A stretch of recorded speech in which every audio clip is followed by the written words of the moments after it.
By the way, Tony. Duncan, did you see oh, I didn't tag you. Did you see what I put in general chat? Right. Yeah, Oh, they're yeah, fixing yeah. the tardigrade typo.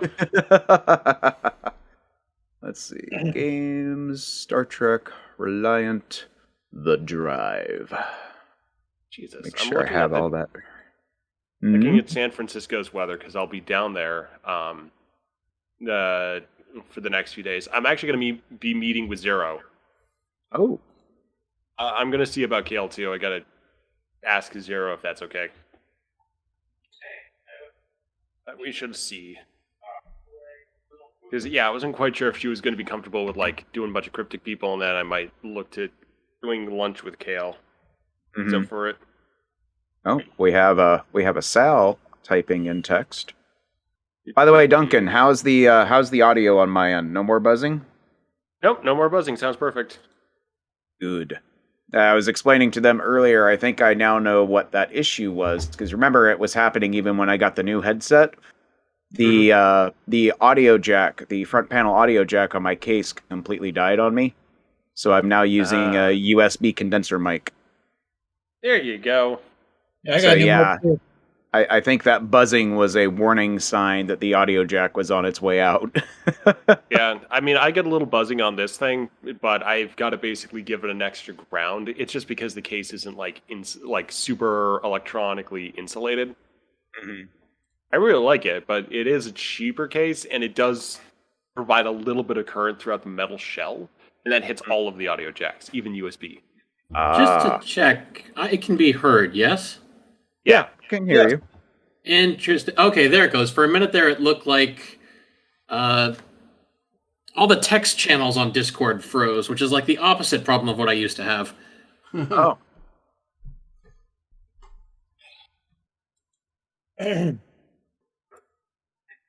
All right, so we're ready to go when you are.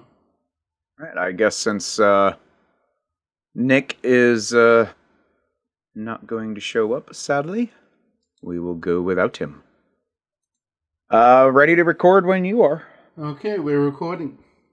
Welcome to Star Trek Reliant. My name is the Grumpy Old Nord, and I shall be running tonight's game. I'm going to avoid spoiling the plan for tonight. We'll let that come as it comes. We'll go ahead and we'll do our normal introductions.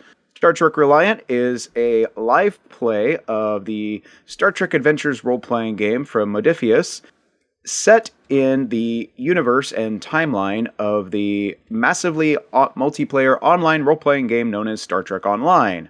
The game takes place in the year, I believe we're on 2410 right now, correct? Yeah 2410. And follows...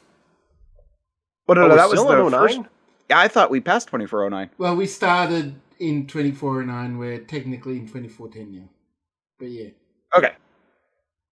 The game follows the adventures and often misadventures of the intrepid crew of the Reliant class prototype, the USS Reliant, as wonderfully and beautifully designed by lead ship artist for Star Trek Online, Thomas Maroney.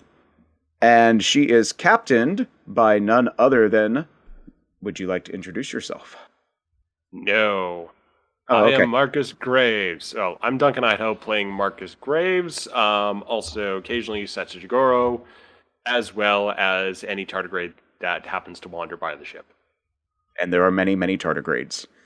We also have our chief engineer and also our main engineer behind the scenes, the guy that does the recording of the podcast and generally keeps us all in line with how the game mechanics work, because none of us have yet bothered reading the book. Yes, and I've told you many times that I've got you covered there. Yes, I am Bazag. I play Rick Tier, and I run the things. He makes ship go. We are also joined by our quite studious and very level-headed and no ego or emotional issues whatsoever pilot.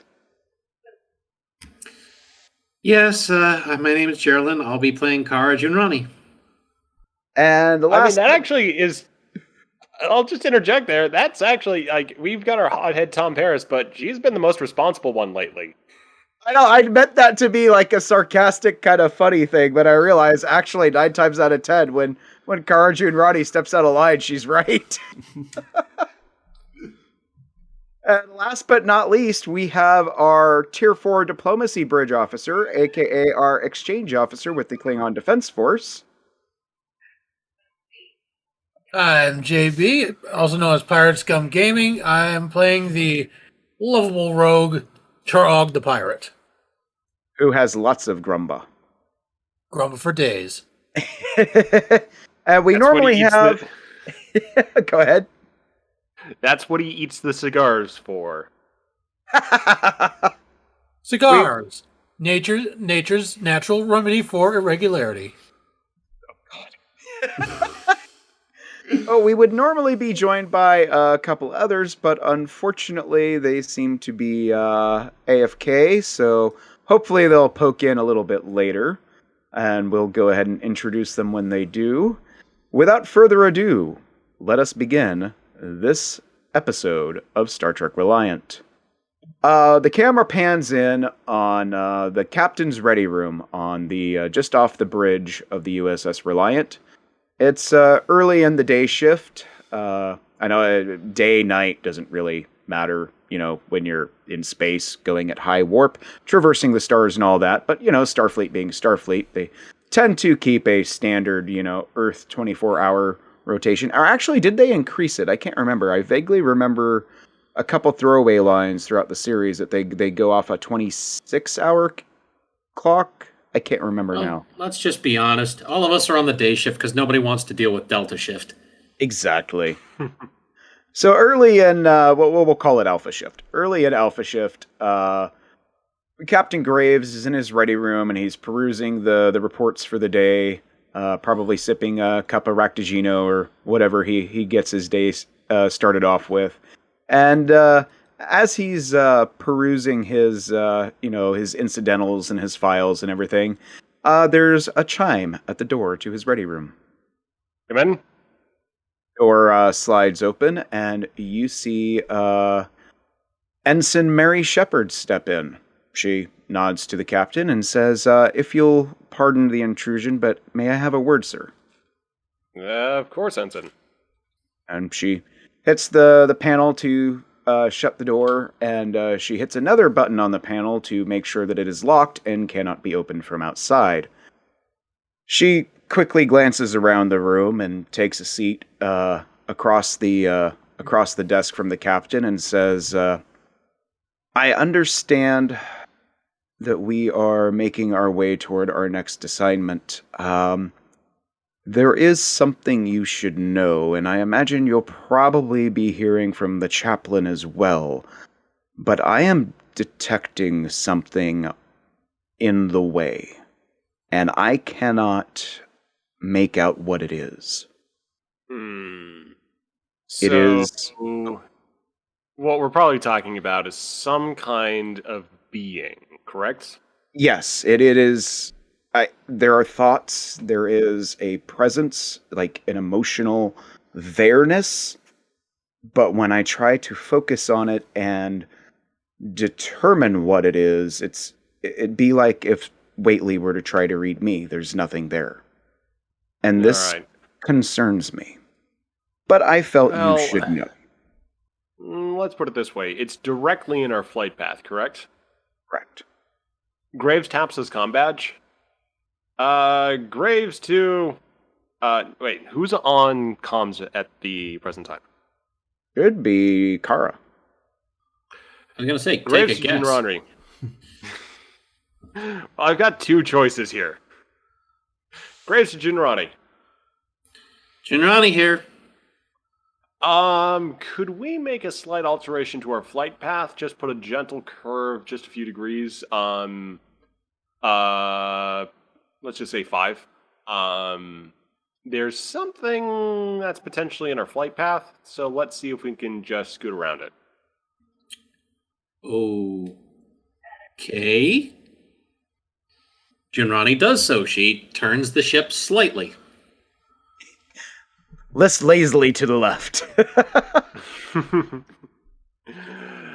Graves says, he closes the channel and says to Ensign Shepard, so if what is out there changes its positioning in response to us, then just stopping probably isn't going to help.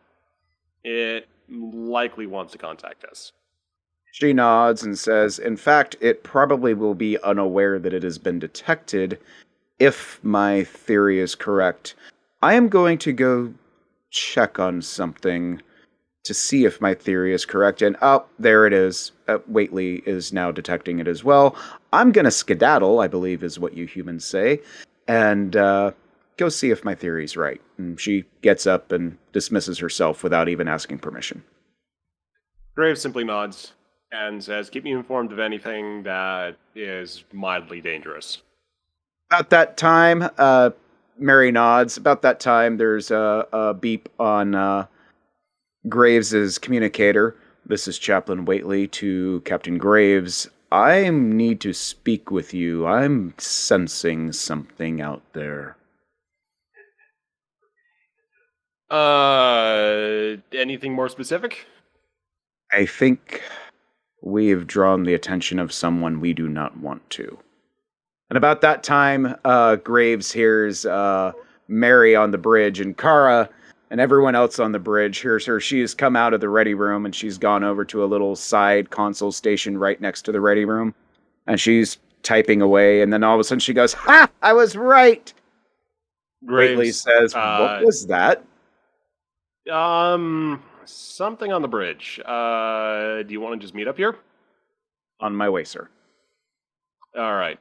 Graves does a little Picard maneuver, tucks his uniform, stands up, and heads out to the bridge.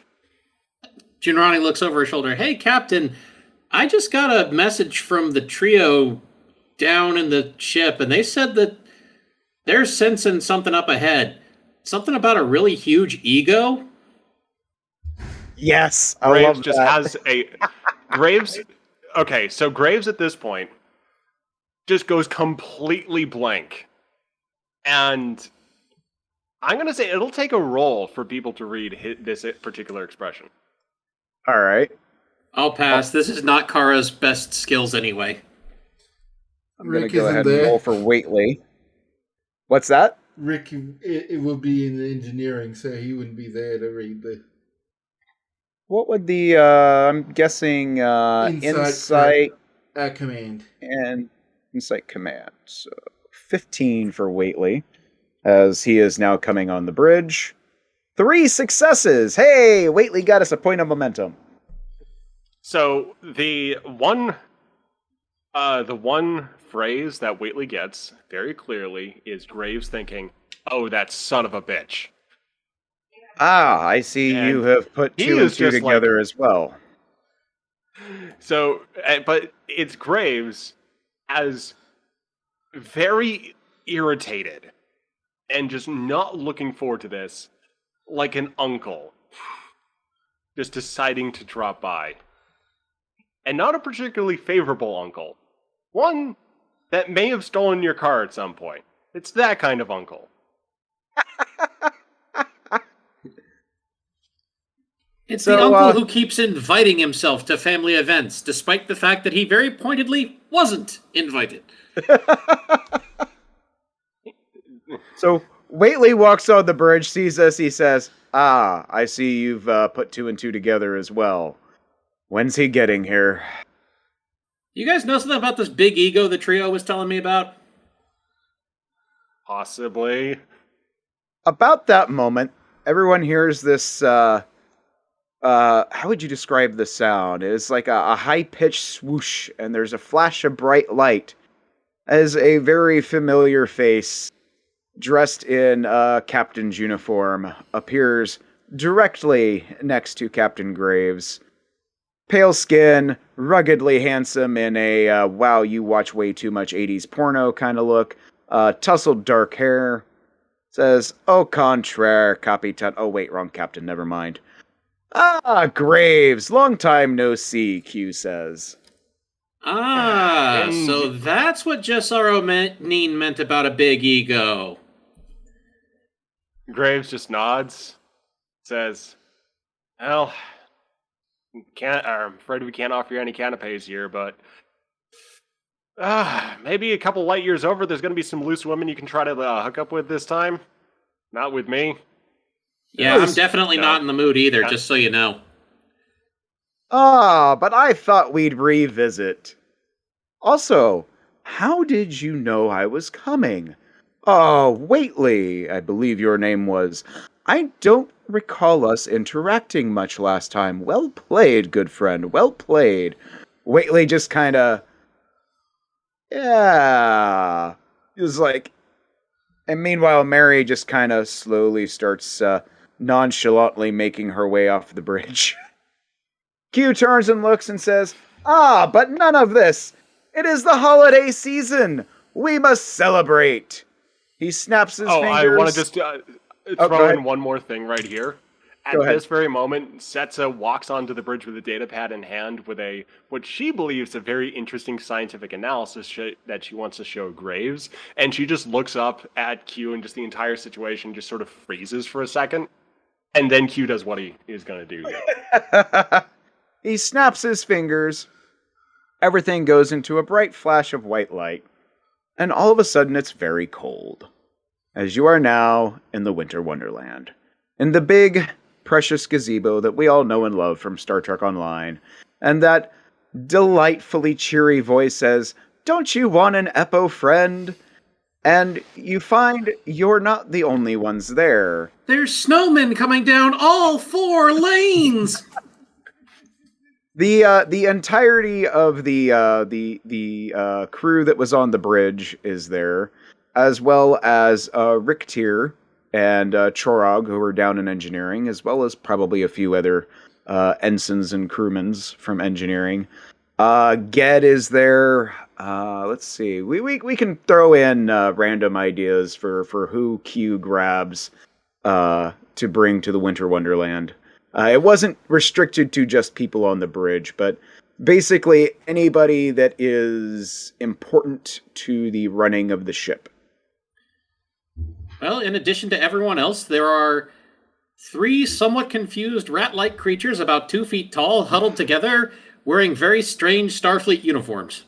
I love it. I want to Yes. throw in one thing right here. Lieutenant Moon emerges from the bathroom and notices that no one's on the bridge. Yeah. Yes. Wow, that made me laugh so hard I started having a coughing fit. That was good. Hugh turns and looks to everyone assembled there, and he says, "And, as is all true good holiday cheer and fun and tradition, I present you with this simple challenge. You may leave any time you like. You just have to find the way. Good luck!" And he snaps his fingers and disappears. Hey, you could have given us a coat, asshole! Says a very freezing Kara Junrani, huddling her arms around herself.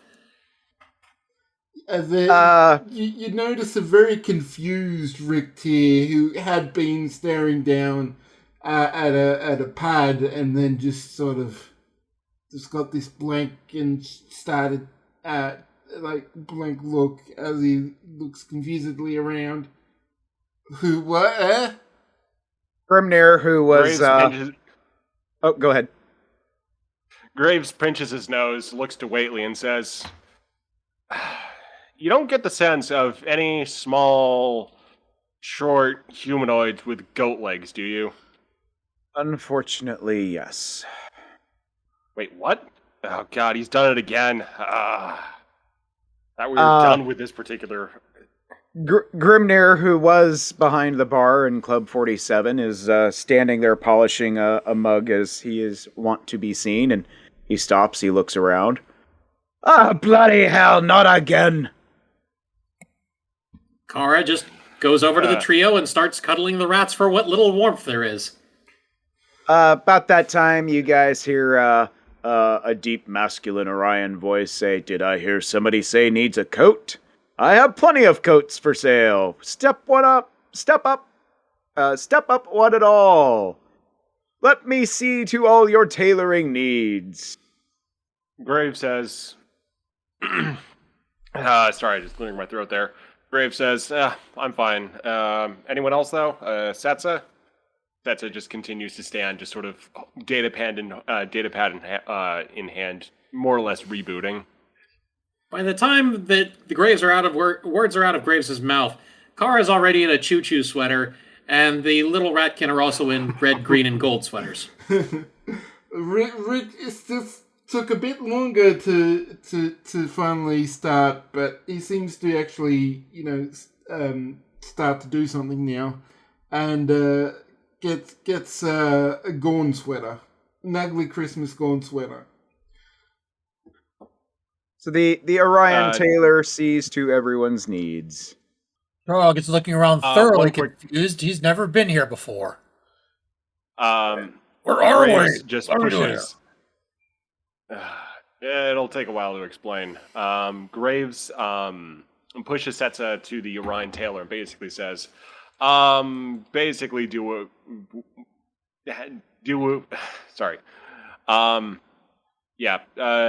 this one, have fun, I guess, and if she starts reacting, then follow her directions, I guess. It might take her a minute, though. So, Chorog. Kara puts up her hand. Wait a minute, you know why we're here? Well, if it's a long story, get started, because it doesn't seem like we're going anywhere. Alright. Well, the entity that we met is... Before you get started, Graves and anybody else who is paying attention on the bridge, give me an insight command roll. Alright. One success So for Graves Graves. on 1. Kara gets a success. Lamau. Kara's got 1 success, 1 complication. Oh, I didn't notice the complication. Ooh, okay. So yeah, it fits because Kara's totally shit at this sort of thing. So for those who got a success, you notice that Ensign Shepard, despite the fact that she was still on the bridge, is not there. Of course, Kara, that complication, we'll say the complication is that due to the fact that this happened immediately after the security ensign had gone to the ready room, come out on the bridge, said, "Ha, I was right." She now thinks that whatever this is going on, it was her fault. Mary is responsible somehow. Kara suddenly shouts out, "Bitch, set us up!" Frog, meanwhile, is pacing back and forth, trying to stay warm, muttering something very ugly in Nausicaan. Graves just has a deep sigh and just says, "All right. Well, taking it from the top, well, I don't know about, other people potentially involved, but I first met Q about 8 years back when I was young and working basically my dad's trade. Negotiating, hobnobbing, trying to get some deals done, and met him at a party, and things just spiraled out of control from there." Wait, is this the Q that Cisco beat the snot out of? I thought that guy was some kind of fairy tale rumor. No, he occasionally comes by, tries to make a point, and does so in a very flamboyant fashion. Frog goes over to the Orion guy and grabs a rather large Targ fur coat and puts it on to avoid freezing to death. When I initially started reading, I thought he was more like a fiction, but there's a lot of strange things in this world, in this galaxy. Yeah. So hold up in a minute. Does this mean all those gods that Jim Kirk supposedly met are real too? Possibly. Generally fall into the category of non-corporeal alien, living in some kind of a higher continuum, with abilities that seem godlike to us simply because we do have a certain level of technology and a certain level of focus when it comes to applying it. What we have here is more or less real to us, however we would define that, but it's best to try to think of this at a right angle to reality. as far as what Q wants, it's going to be straightforward. It's just basically going to be running through the test he's got here, which in some way is going to be self-revealing to us and to him, and he'll be able to make a pithy point afterwards. And if we just tell him to fuck off instead? He's very patient. I mean, I tried. I ended up waiting for the equivalent of 3 months. Can I kill him? Yeah, that's not going to work. I vote we try. I'm with Kara on this. Graves just sighs. You could. I wouldn't guarantee that you would have all the same limbs afterwards, or body form, or species.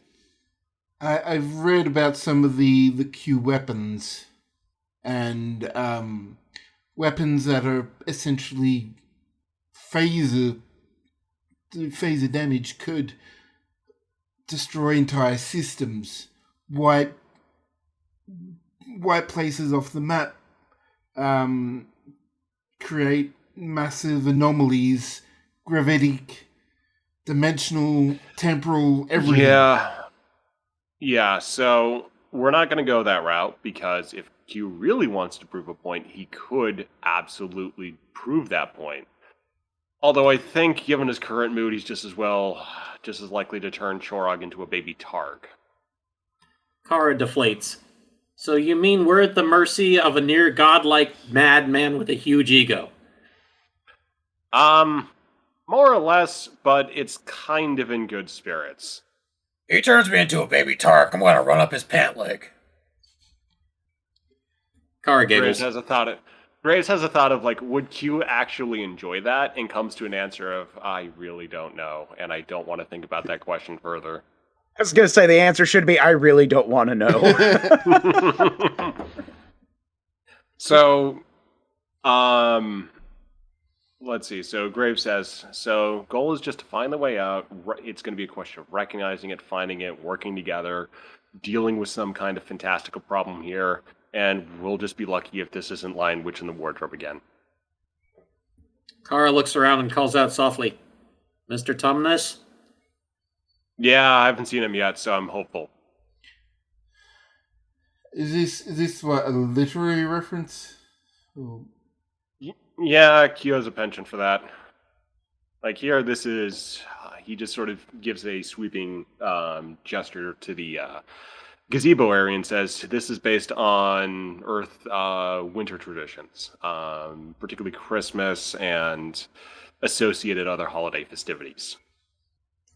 Okay, so how do we start looking for the exit? I don't want to hang around too much longer. We might anger this gazebo.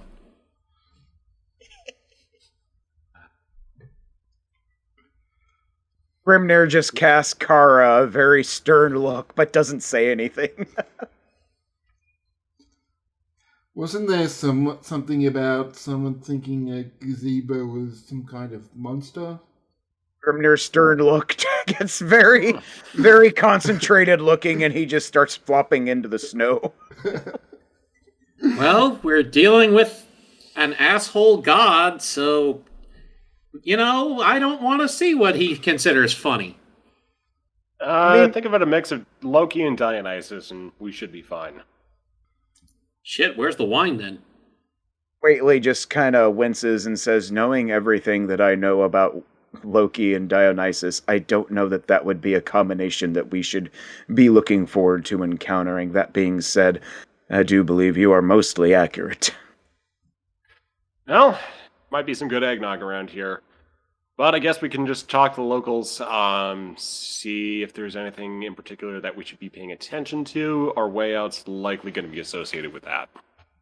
Okay, I vote that the little space heaters, Riotheans, stay with me. Alright, nodded.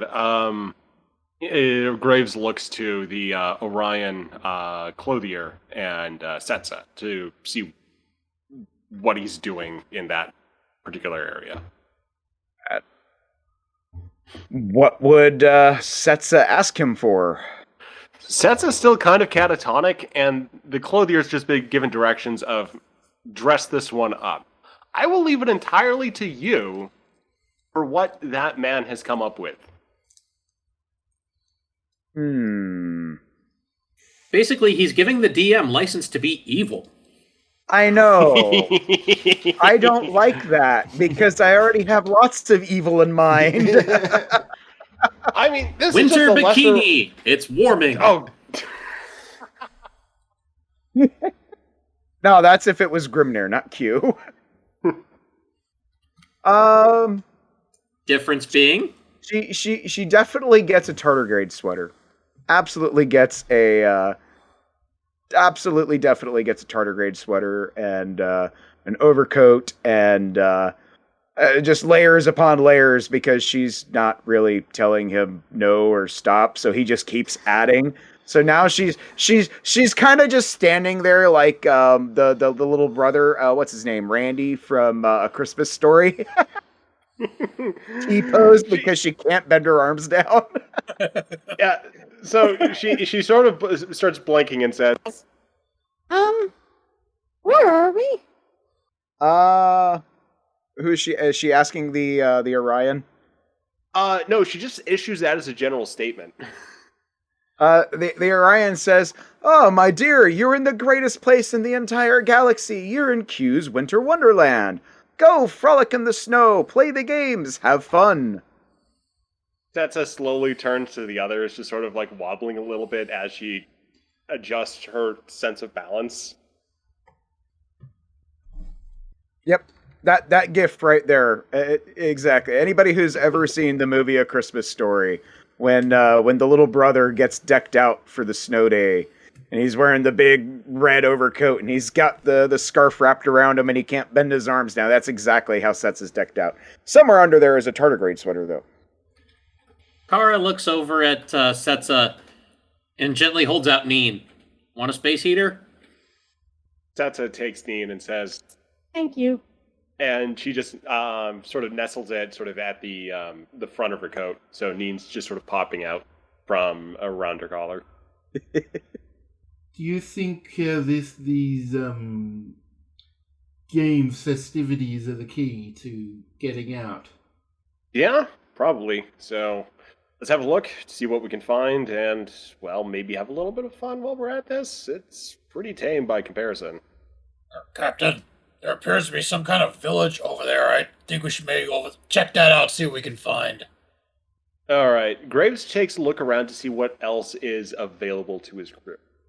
Like I said, standard. It's the Winter Wonderland, straight from the game.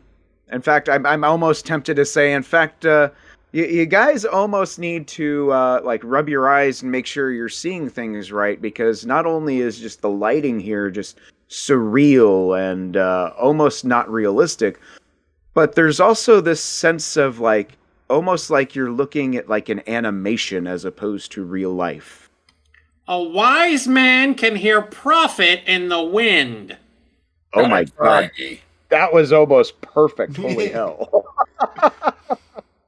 Don't you want an Eppoh friend? Alright, so what is everybody doing? Setsa will... Go ahead. Okay, Setsa is just going to start wandering towards the big lake with the tower. Okay. Dog's gonna go investigate the village in the distance. Alright. What is everybody else doing? Rick's Grimnir's already struck out on his own. He's just started plowing through the snow. He's like, screw this, I'll find my own way out. Rick's found Kara, this... Jess, and Aro are headed to the table full of pies for the pie-eating contest. Rick's heading to the race coordinator Breen guy. Okay. So, Well, basically the pies are the Great. same area as the village, so I'm going the same way as Kara. that's what I was about to say. What's that, Graves? Graves will accompany Rick. Okay. And Waitley is going to stick with the captain. And Setsa stands there, still somewhat stunned. Oh no! I said Setsa is like waddling her way down towards the frozen lake. You're right. You said that at the beginning. Sorry. So Waitley is following along with Graves and Rick, and he's got his tricorder out, and he's occasionally smacking it, hitting buttons, and saying, "Sir, I don't think this is going to work. This is telling me I'm still on the bridge." Yeah, that'll do it. Like I said, you got to think about this in sort of a right angle to reality way. It's not real, but it's real enough for a method of perception. Yeah, like I said, spent a few months. Well, to my time, it was a few months. Actually, it ended up being just half an hour, but ended up spending quite a bit of time playing around with one of these illusory environments. And, yeah, tried doing a whole bunch to it. Just reacts as you would expect for the most part, with a few loops that more or less allows you to do anything he wants within it. From the direction of the pie table, there's something that sounds like a leaf chipper. Or a wood chipper. I was going to say, what is a leaf chipper? Why am I suddenly frightened? Kara got 2 successes on her roll for pie eating. Ah, okay, I was wondering what that roll was for. Hey, what are we rolling for pie eating? I did fitness security. Okay. That'll work. The sound of a buzzsaw chimes in. All right, and just for sake of competition, we'll go. What's a good number? And we'll make it the same. Ooh. All right. So the table is surrounded by a bunch of, for lack of a better term, we'll just call them NPCs, and everyone is chowing down on their pies, and everyone seems to be keeping up fairly well. I say another round of rolls is in order. Oops, there's no at in 12. Uh-oh. Oh! Well, I think Chorog's gonna win. So the next round goes through, and most of the other contestants have fallen off the wayside. Can I say the complication? Because I just thought of something funny. All right. Kara gets disqualified from the competition because of her 2 little rat friends. She goes, "What? We're a team!" She is ejected from the gazebo. Hey, give me the rest of the pie at least. That works. Chorog is rolling down pies left, right, and center. By the time Chorog has finished all of the pies on the table, he realized he won like probably a good 5 minutes ago. And proceeds to let loose a mighty belch. And he is, oh wow, it's been so long since I did the pie eating contest. It's a breen, isn't it? The breen holds up Chorog's arm and says, "Our new pie eating grand champion. What's your name?" Chorog. Hurrah! Congratulations to her! And the crowd erupts in cheers. Meanwhile, Setsa makes her way down to the lake, and she sees a few people ice skating on the lake, and it's this really pretty, serene, just absolutely peaceful scene. You know, you hear the haunting, or not haunting, but the what's a good word to describe the music that plays in the Winter Wonderland? It's very festive. It's lyrical. It's very peaceful and calming and very for lack of a better word. Yeah, serene, except I already used that word. Yeah. Anyway. It was a good word to start with. Indeed. So she's standing there by the edge of the ice lake, and she's just overwhelmed by the beauty and the peacefulness of this scene. When all of a sudden, over what must be a loudspeaker coming from the tower is, oh god, what do they call it? What is the gummy Koskari? The Koskari is about to attack! Everyone prepare to make your sacrifices! Setsa looks up and just sort of blinks, looks down to Neen, and just continues to stand at the side. She tries to adjust one of her outer layers, trying to remove it. As she's... Neen looks up at her. "I am not a sacrifice, friend Setsa." No. Oh, of course not. She extracts the first outer layer and basically sets, or actually two of the outer layers.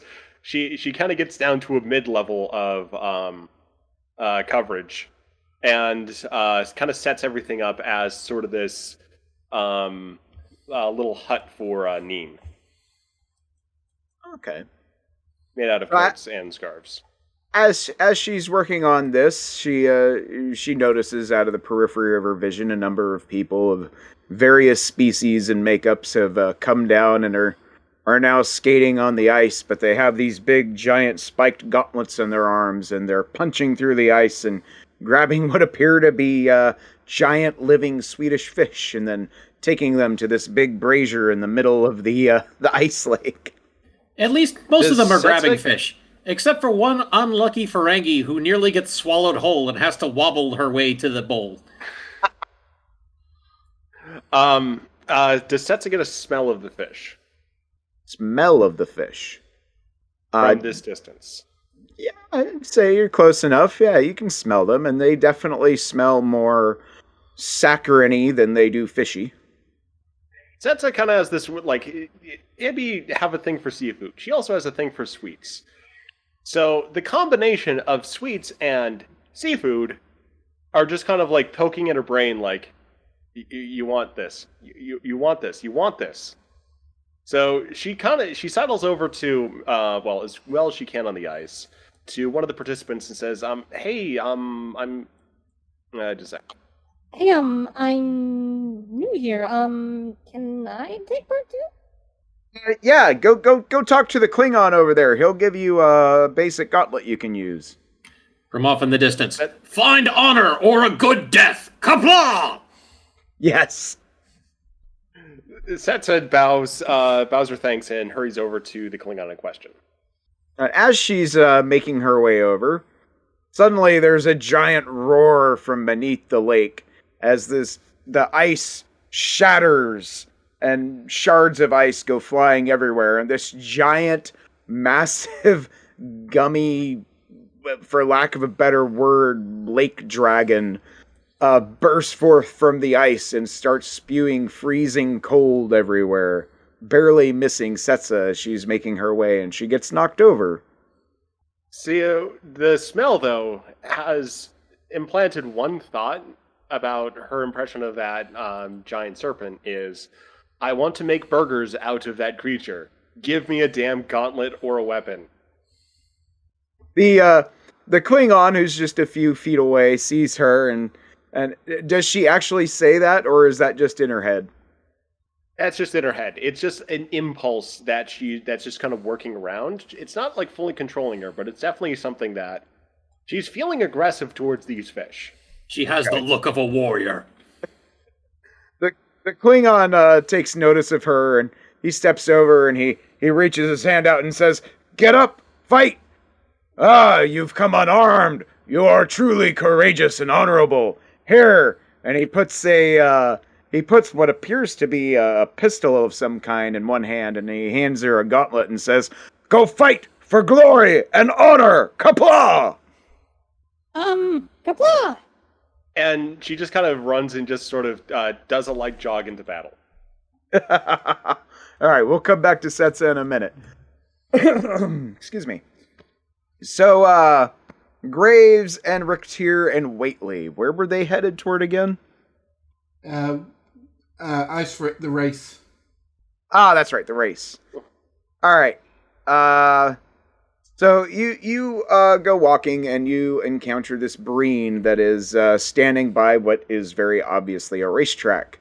And he says, "Come one, come all, race, and see who is the fastest on ice." What do you think, Captain? Looks fairly straightforward. Ice is probably going to be a bit slippery, but you reckon you can beat me? Sure, let's try. Graves just has a sort of like a little bit of a kind of a relaxed smile that's slightly atypical.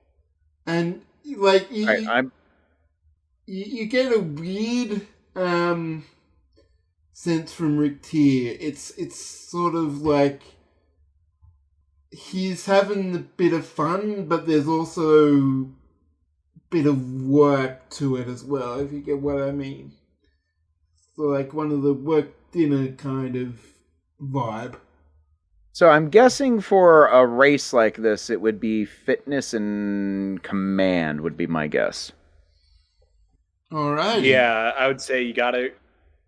Yeah. Crap. So everybody give me a fitness command roll. I need to actually load up my character sheet.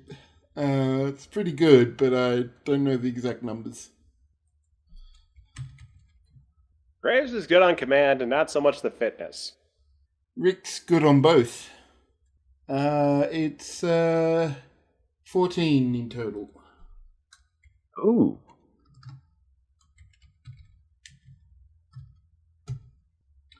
Two successes. All right, let's see. So, you guys approach the Breen and accept his offer for the race. The three of you step up to the ice, the starting line, and you get the go ahead to start. And the three of you start running as fast as you can. And of course, it is quite slippery. And in fact, Waitley has trouble, probably being one of the least fit people of the three there, and he struggles keeping up and keeping his balance and quickly falls behind. However, Graves and Rick are pretty much neck and neck for the majority of the race. We are going to do one last roll-off between the two to see who wins. So give me one more roll. Another two successes. Oh, Another two! right. So for this one, we're going to go with who got the lower roll. I don't know if that's an actual mechanic in Star Trek Adventures or not, but that's a good one though. Yeah, because we don't want to be sitting here rolling over and over and over again. You know what I mean? So we'll do one more roll.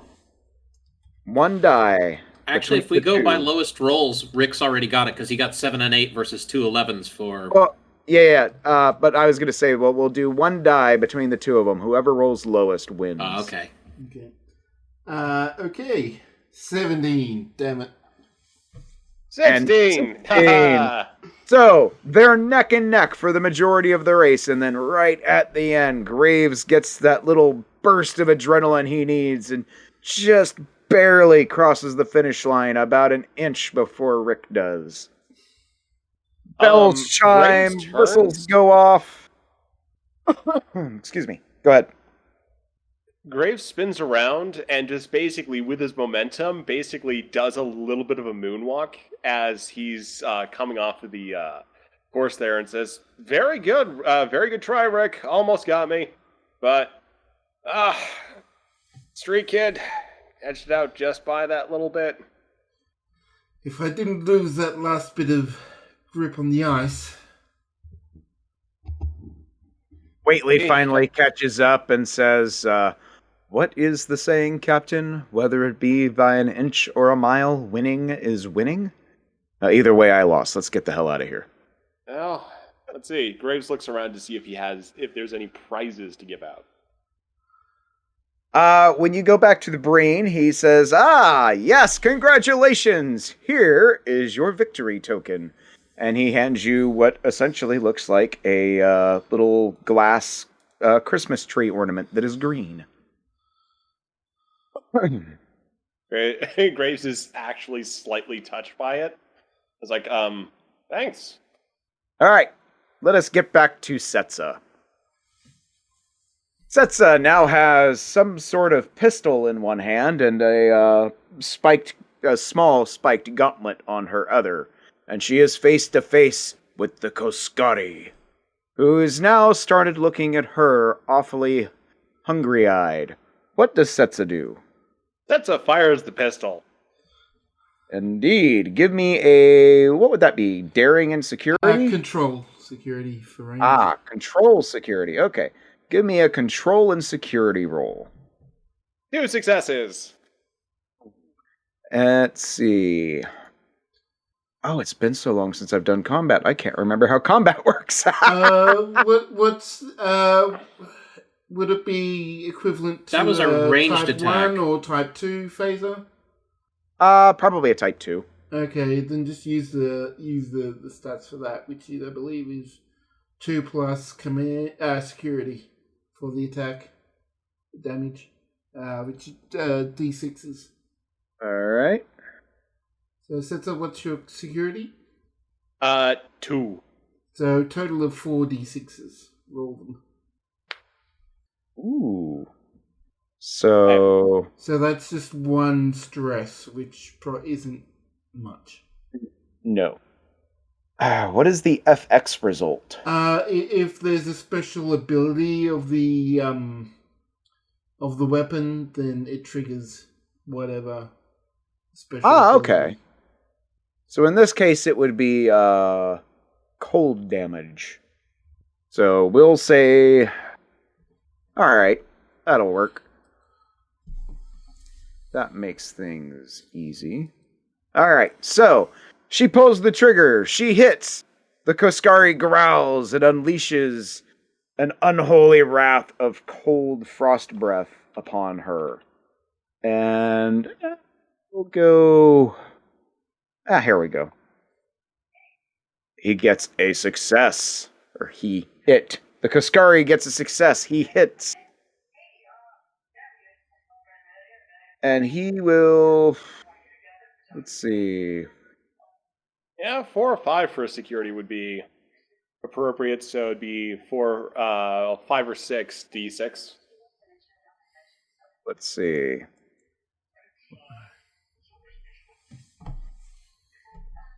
Let's see what the Koskari gets. Ooh. Aha! 3 stress, but does not trigger the special effect. So Setsa gets hit by this frost breath that this Koskari has, and it is very cold, but not freezing in effect. It is now her turn. Setsa growls and feeling slightly animalistic. And one also quick note is that she's also got the Borg implant that allows her to resist hazardous environments. Okay. So I don't know how that would factor in the cold damage. Yeah, that'll definitely have to be calculated if that ever procs. Yeah, so Setsa just growls and then lunges at the Koskari, swinging the melee weapon. Ooh, okay. Give me a daring. Give me a daring security roll. Oh crap! And I might not be. Here's a question. Obviously, in most game systems, there's a size modifier. This thing would not be difficult to hit in melee. Is there any kind of size modifier that would play into the roll? No, Okay. it's just straight daring opposed checks. Okay. Yeah. Okay. Yeah, I think the only thing you could do in this situation is spend threat to increase the complication range. Okay. Oh, Jesus. Ooh. Well, that would definitely be a hit. Bad fish, you go squish now. That is 2 points of momentum we're at now. Give me, let's see. So for a melee attack like this, that's based off of, what is that based off of for melee like that? There's, I'll just open up the books. It determines on actually what weapon you use, but I think it'll be equivalent, to like a sword or something. So 2 plus security again would be. So this would be 4d6 with even 3 successes. You can use momentum to add damage, to re-roll dice. Okay. Do other things. So the damage. Yeah, so the bleed over success just gives us momentum. Yeah. Okay. Holy crap! Okay. Yeah. All right. I reiterate, bad fish, you go squish now. Just for sake of streamlining the story, what happens? She growls in pain and she lunges herself at the Koskari and starts using the fishing gauntlet to hit it. And she smashes her fist through this thing, and it literally just severs and collapses to the ground. There's a brief moment of silence as everyone realizes, how have I never thought to do that before? And then the crowd erupts in cheer and applause. Setsa doesn't notice the cheers and applause, jumps onto the body of the Koskari and just starts trying to gnaw at the gummy flesh. It is quite delicious and sticky and sweet. This is the taste of victory, the Klingon says as he walks over and approaches her. Setsa blinks and says, Yes, victory. She begins to dismount from the Koskari carcass, wipes her mouth, and says, Yeah, that was entertaining. Is there any more? Yes, the Koskari should return in about 15 minutes, maybe 20. And he hands her a little green bauble in her hand. She's not quite sure what it is. It feels very fragile. It's a round green glass sphere with a little golden hook at the top. Setsa takes it with a bow and returns to Neen. When she gets there, she finds that Neen has been joined by Jess, Aro, and Kara, who have proceeded to make 3 snow mice and a snow ibby, leading them away with a flute. Setsa stifles a giggle and holds out the ornament and says, I won this for taking out the big fish. Kara goes over and hugs her. We saw that. You were very brave and impressive. That was amazing. Well, I was hungry and delicious and little, Maybe just decided I wanted to have the gummy fish bits. So, yeah. She hands the ornament down to Neen and says, Neen, I entrust this ornament's care to you. He gives a very serious salute and goes to store it within the rat igloo made of the fur coat that he was given. All right, and the camera pans back over to Chorog. What is Chorog doing? I forgot when he was celebrated as winning the pie eating contest. He also got one of the holiday ornaments. Chorog is sitting on a bench or still by the pie eating area, recovering from his pie binge, when all of a sudden a bunch of little gingerbread men start running around, losing their little minds. Chorog looks up and sees a giant snowman monster approaching the village. They're all begging him, please help us, he's going to destroy our village. Chorog lets loose another belch and says, sure, why not? All of a sudden, hundreds of snowmen spawn. And Chorog's down, pinch me, tell me I'm dreaming. As he charges the snowmen and starts dismantling them in hand-to-hand combat. All right, and we will leave the scene with Chorog there, and we go back to Graves, Ricktier, and Waitley. What are the 3 of them doing? Let's see. Graves sort of ambles it, kind of leads the group back to the plaza in that sort of the general sense of let's figure out what to do next. Is there anything that's notable when they return to the plaza? Has anything changed, or is it more or less just the same scene? It's pretty much the same, yeah.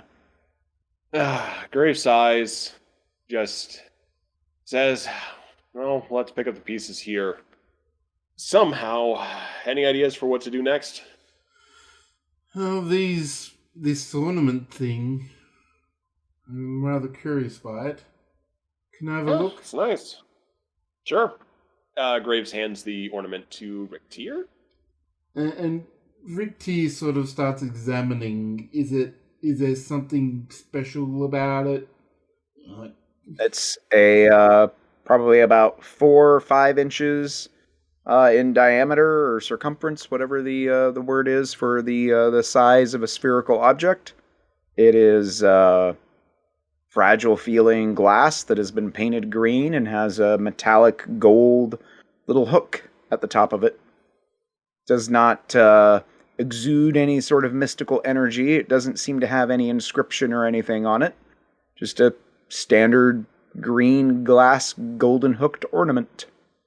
You're Richter may or may not be familiar with the tradition of decorating trees for the winter solstice on Earth, but he's not entirely certain what this would be used for otherwise. Well, I mean, I have done a lot of research on human culture, FUS as part of our response to First Contact, and me coming to the academy, and beyond sticking on a tree, I can't see any use for it. Is there a tree around? There's lots of trees around. There's even a number of them that have been decorated with similar ornaments and gaudy lighting, multicolored and tinsel and all those kind of things. Well, there doesn't seem So to be has any Rick... particular place to put this, but as some sort of key or anything. Graves nods and says, opportunity might present itself later. Again, right now it looks like we're dealing with pieces of a puzzle. So let's just keep our eyes out for anything that looks unusual, because, well, chances are the thing we have to decorate with this, if it is part of the whole scheme here, it's probably not just going to be one of the random trees. It's got to be something we got to recognize as worth decorating. Rick just sort of nods along. Well, I guess we should just keep wandering around and stumble into what's Churog doing. Yeah, just a second, though. Graves looks towards the weapon merchant, or the item merchant. I was going to say the weapon merchant. I'm just imagining now there's a sign next to him that has the word weapon on it, hastily crossed out, and then items scrawled on it. So Graves approaches that individual and says, "Hey there, I'm looking for a little protection while I do a little bit of exploring here." Ah, he's a Ferengi, of course. Says, well, what are you looking for? Are you looking to deal some damage, or, Damn it, I forgot deal some the line. Damage is pretty good. Let's see, though. You know what? Are you looking to deal some damage or protect yourself? Well, let's go ahead with protecting myself, so let's go with a melee weapon. Ah, we have a fine selection here, and he, whips out this little holographic projector that has little displays of all the different weapons, a lollipop lurpa and all that kind of stuff. He wants a sword. All right. Trying to remember. I don't think there were any kind of... Oh, there is. Candy cane. The gummy fish sword. Oh, that's right. There's also the candy cane batleth. Yep. And are there like nanopulse weapons, or is that somewhere else? Yeah, there's nanopulse batleths, but... Yeah, those wouldn't be useful for us, because those can't be used in the Wonderland. Oh. Yep.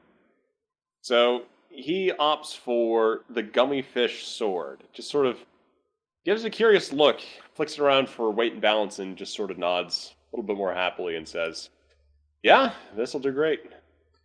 The Ferengi nods and says, "Here you are then, courtesy of Q." What about some kind of... You go. He takes it and basically uses his belt as a makeshift sheath. Just kind of hanging it at his hip. And what were you saying, Baz? What about some kind of range? Perhaps some kind of pistol or automated... Ah, yes, we have many of those. He hits a button on his pad, and the holographic display changes to various different kinds of ranged weapons, from pistols that shoot snowballs to rifles that shoot Nerf darts to big backpack cold blower kind of things. You know the range. I'll go for... Is that one full of caramel? I'm just trying to think. I haven't played Stowe for longer than I care to admit. Fair enough. I'll just go for some dual pistols. Okay. This one's called Hail. It shoots snowballs at a quite rapid pace. I strongly advise it, the Ferengi says. That's sounds good. All right. And just as your friend, courtesy of Q, enjoy and good luck. I smell profit on the wind. Ooh, it must be the pie eating contest. And with that, we go back to Chorog, who by this point has dismantled many of the the snowmen and is dual wielding snowmen arms as his weapons as he is just decimating many others in a whirlwind of Nausicaan glory. And at that point, You frosty freaks! and at that point, there's this sudden chill in the air as the Snowconian appears. This giant, towering, probably 20, if not almost 30 meters tall, monstrosity of what essentially looks like a giant living snow cone begins crushing the gingerbread houses and summoning dozens, if not hundreds more of the snowmen. Oh, I like a challenge. Come here, you. Alright, for this one we will roll. Alright, give me the let's see, you're dual wielding snowman arms as weapons, so give me daring security. 1 success. Alright. And then for damage, give me security. For this, I will say add 3. Just security? Yeah, just your security, add 3. And remember, it's D6s. Roll that many D6s. Was it 2d6?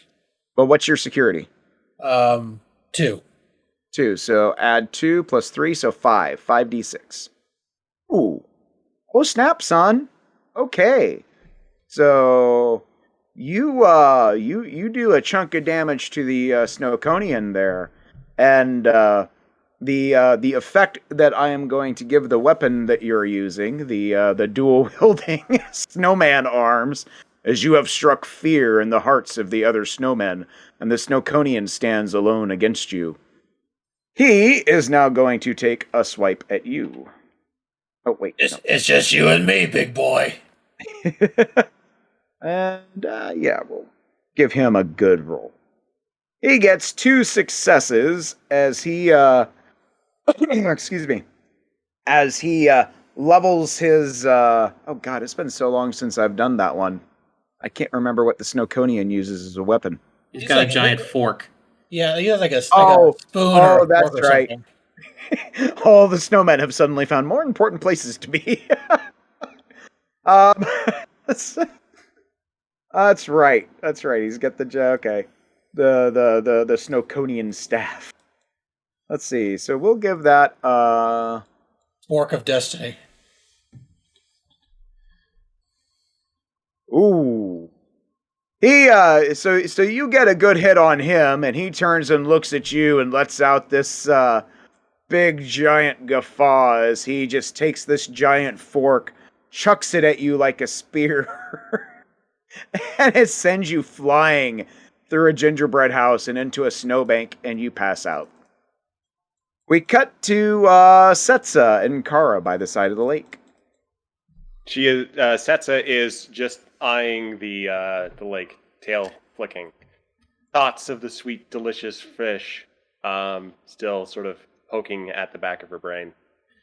Kara, meanwhile, has carefully claimed one from the pile of fish behind Setsa that when she wasn't noticing. About that time, both of you give me a insight security check. I mean, why don't you just tell me straight up you want me to fail? I mean, Setsa's good on the inside. It's that. Oh, actually, no, she's not as bad. I thought she was going to be. Let's see. Successes so, of the 2. Kara gets a success, and Setsa gets 2 successes. So, Kara hears some movement somewhere, but she can't quite tell where or what it is. Setsa, however, can immediately tell that there's something moving behind her. She turns to look, and she sees a small group of snowmen approaching very quickly and very angry looking. As all of a sudden, all the snowmen throughout the map have animated and are now on the attack. Setsu yells. Even the snow mice? Fish. Even the snow mice. The snow Oh, mice God. are attacking the your little ratkin friends. How adorably Setsu horrible. yells. Setsu yells, "You're not getting my fish!" And She lunges on the attack. All right. Give me control and security check. What is she? Well, wait. What is this she would be using? Is lunging. she using? Oh. Okay. So never mind. Yeah, she's Daring, using the melee daring. weapon, so it's Okay. yes, even worse. Oh. No successes. And she misses. What is Kara doing? As she obviously now knows what's going on, having seen Setsu's reaction. Kara has pulled a fish from the pile and chucks it like a, knife or axe at the nearest snowman. Thrown a melee weapon. Would that be control or daring? I'm guessing that'd be control. Control. Okay, so give me a control security roll. 2 successes. 3. Kara 3. has augmented control. Oh. Okay. All right. Let's see. Would that give a point of momentum then? Yeah. Yep. Oh, there you go. You guys are now at 3 momentum. All right. Give me security plus 1 d6. This adds 1 to your damage. Ooh. Direct hit. Yes, direct hit, and I will say 4 takes out the snowman in 1 hit. So boom, you throw that fish at it, and it just goes. Kara whips the fish through the air. It flies end over end, splattering through the head of a snowman. All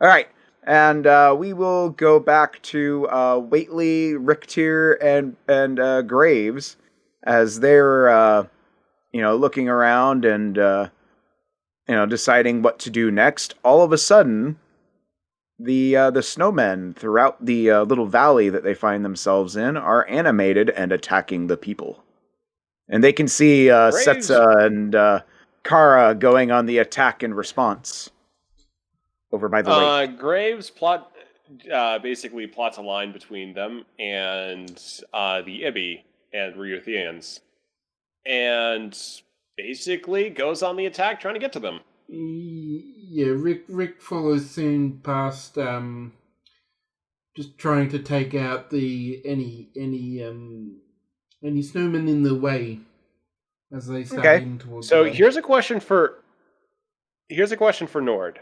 Yes. Can Waitley feel the snowmen? Feel the snowmen. He hasn't tried yet. They are very cold creatures, uncaring to the world. However, in regards to Waitley, I did have an idea, but I was going to wait till after you guys did what you were doing. So, what are you you guys are going on the attack, making your way over to the Ibby. So go ahead and give me daring and security check for Graves. Oh. This is going to hurt the snowman, because Graves is, he's got a target of 17 and in sword fighting. Oh. Would this One count success? would this count as a phase? One success! For focus? One success. Focus? God damn it! It's a projectile weapon, I'd say. You know what? I'll be nice and say yes. Right. Because I don't think a gummy fish would really qualify as a sword either. But yeah, I'll give this one to you guys. All right. I love that gift that Chirag posted. Oh god. Woo, 3 successes. So and that's a complication. 4 points of momentum and a complication. All right. Let's see here. Sorry, that no, actually that I mistyped the complication. Mistyped the complication number. Gotcha. It So should just yeah. Oh, I see. Yeah. Okay. So no complication. Dang. Okay. That would have been funny as hell, though. All right. So 3 successes, though. That is good. This is good. All right. So, Duncan, you are using the sword, so give me your security +2. Ooh, 10 with an FX of 2. Okay, so not only do you take out the snowman in one clean swipe, you basically chained the attack and take out another one as well. You're just like, thump, 2 dead snowmen in a row. There used to be snowmen between the captain and the Ibby. Used to be being the operative term. And for Rick, you're using the double pistols, so go ahead and give me security +3. Okay, so that's 7. Ooh, and that is more than enough to take out one snowman. So, congratulations, you both succeed in defeating in one blow your prospective opponents. Waitley, watching this bemusedly, horrified but bemused, gets a thought, and he's been practicing his telepathy quite a bit lately, and he's stumbled upon this thing that he wants to try, and well, he's been hesitant to try it because many would consider it an inhumane and immoral and unethical thing to endeavor to try. Are we about to see yellow snow? Cue animated snowbominations, however, he thinks might possibly be the perfect opportunity to try something he's been wanting to try for a while. So I need to look at the right character sheet. I'm looking at Mary's, not Waitley's. Let's see here. So for this is going to be very interesting. Let's see. I'm guessing this would be presence and command or security. He's basically going to try a psionic attack. He's going to try to blow their brains with his brain. Yeah, it's sort of up to you. I'm going to say that would be command. And then, all right. So, Waitley, no weapon at all, just looks at the snowmen, and he tries something.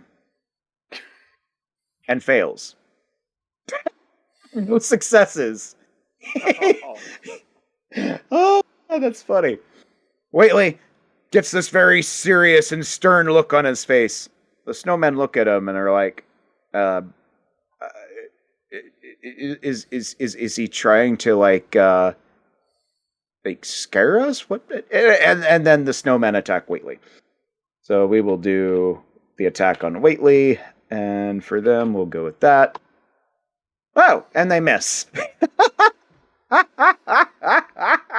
So Waitley, he's like, I've got an idea, and then nothing happens. The snowmen attack him, and then nothing happens.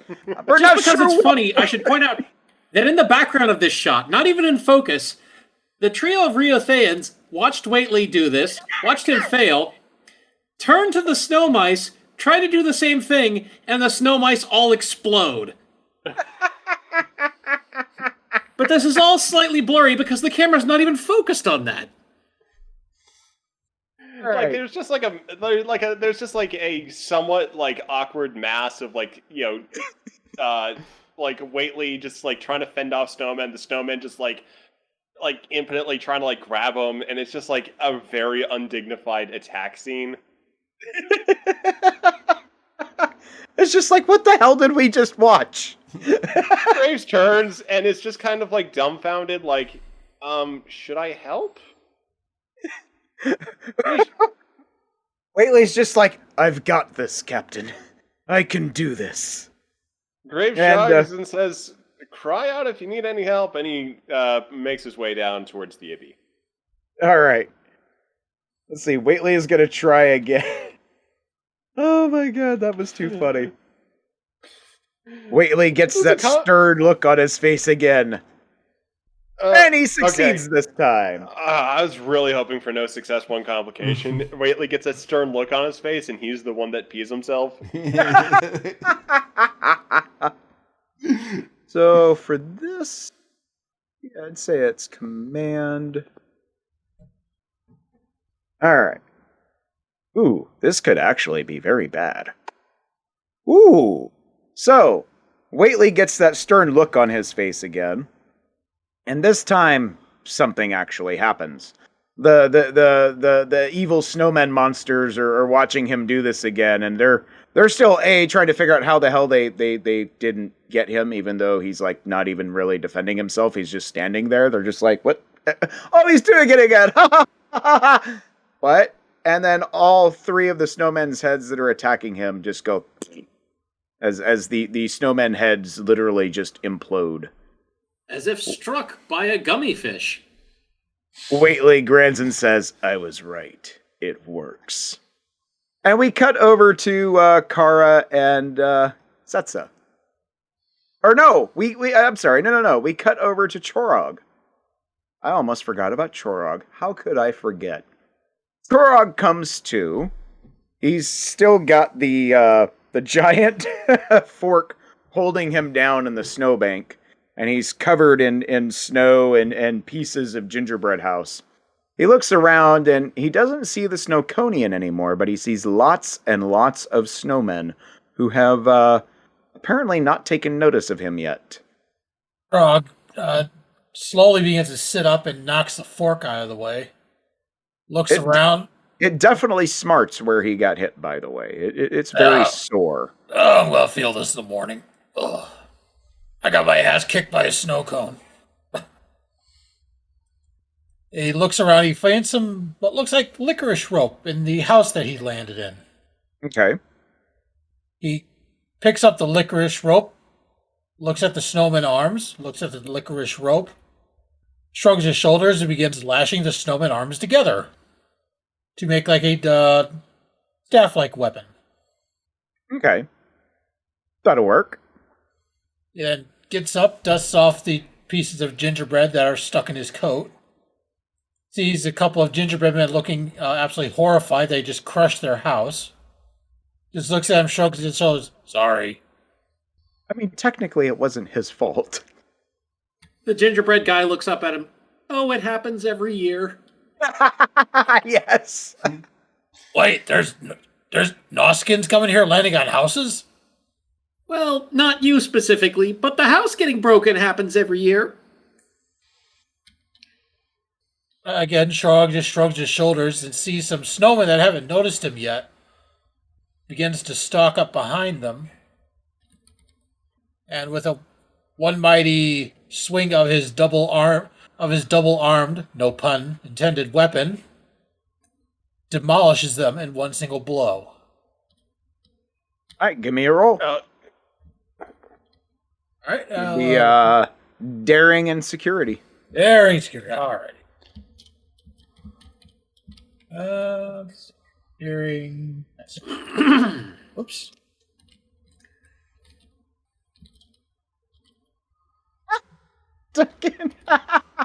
Well, that is essentially what the snowmen do, as Churok takes a swipe at them and completely misses.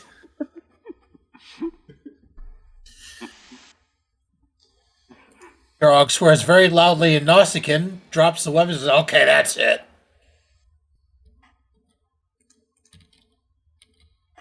All right. And just charges them.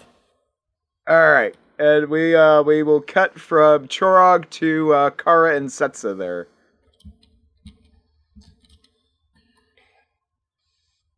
So are they still under attack by snowmen? Yes, there are a lot of snowmen attacking.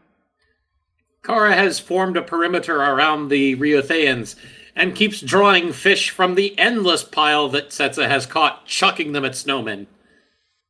Okay. What is Setsa doing? They'll be fine. I want those fish. Setsa just goes on the attack again. Just, let's... Her pistol is a snow pistol, correct? Correct. So in her mind, she's gonna not favor that weapon, so she's gonna use the Kaskari gauntlet again. Okay. Give me a daring security check. Yay! And No she successes misses.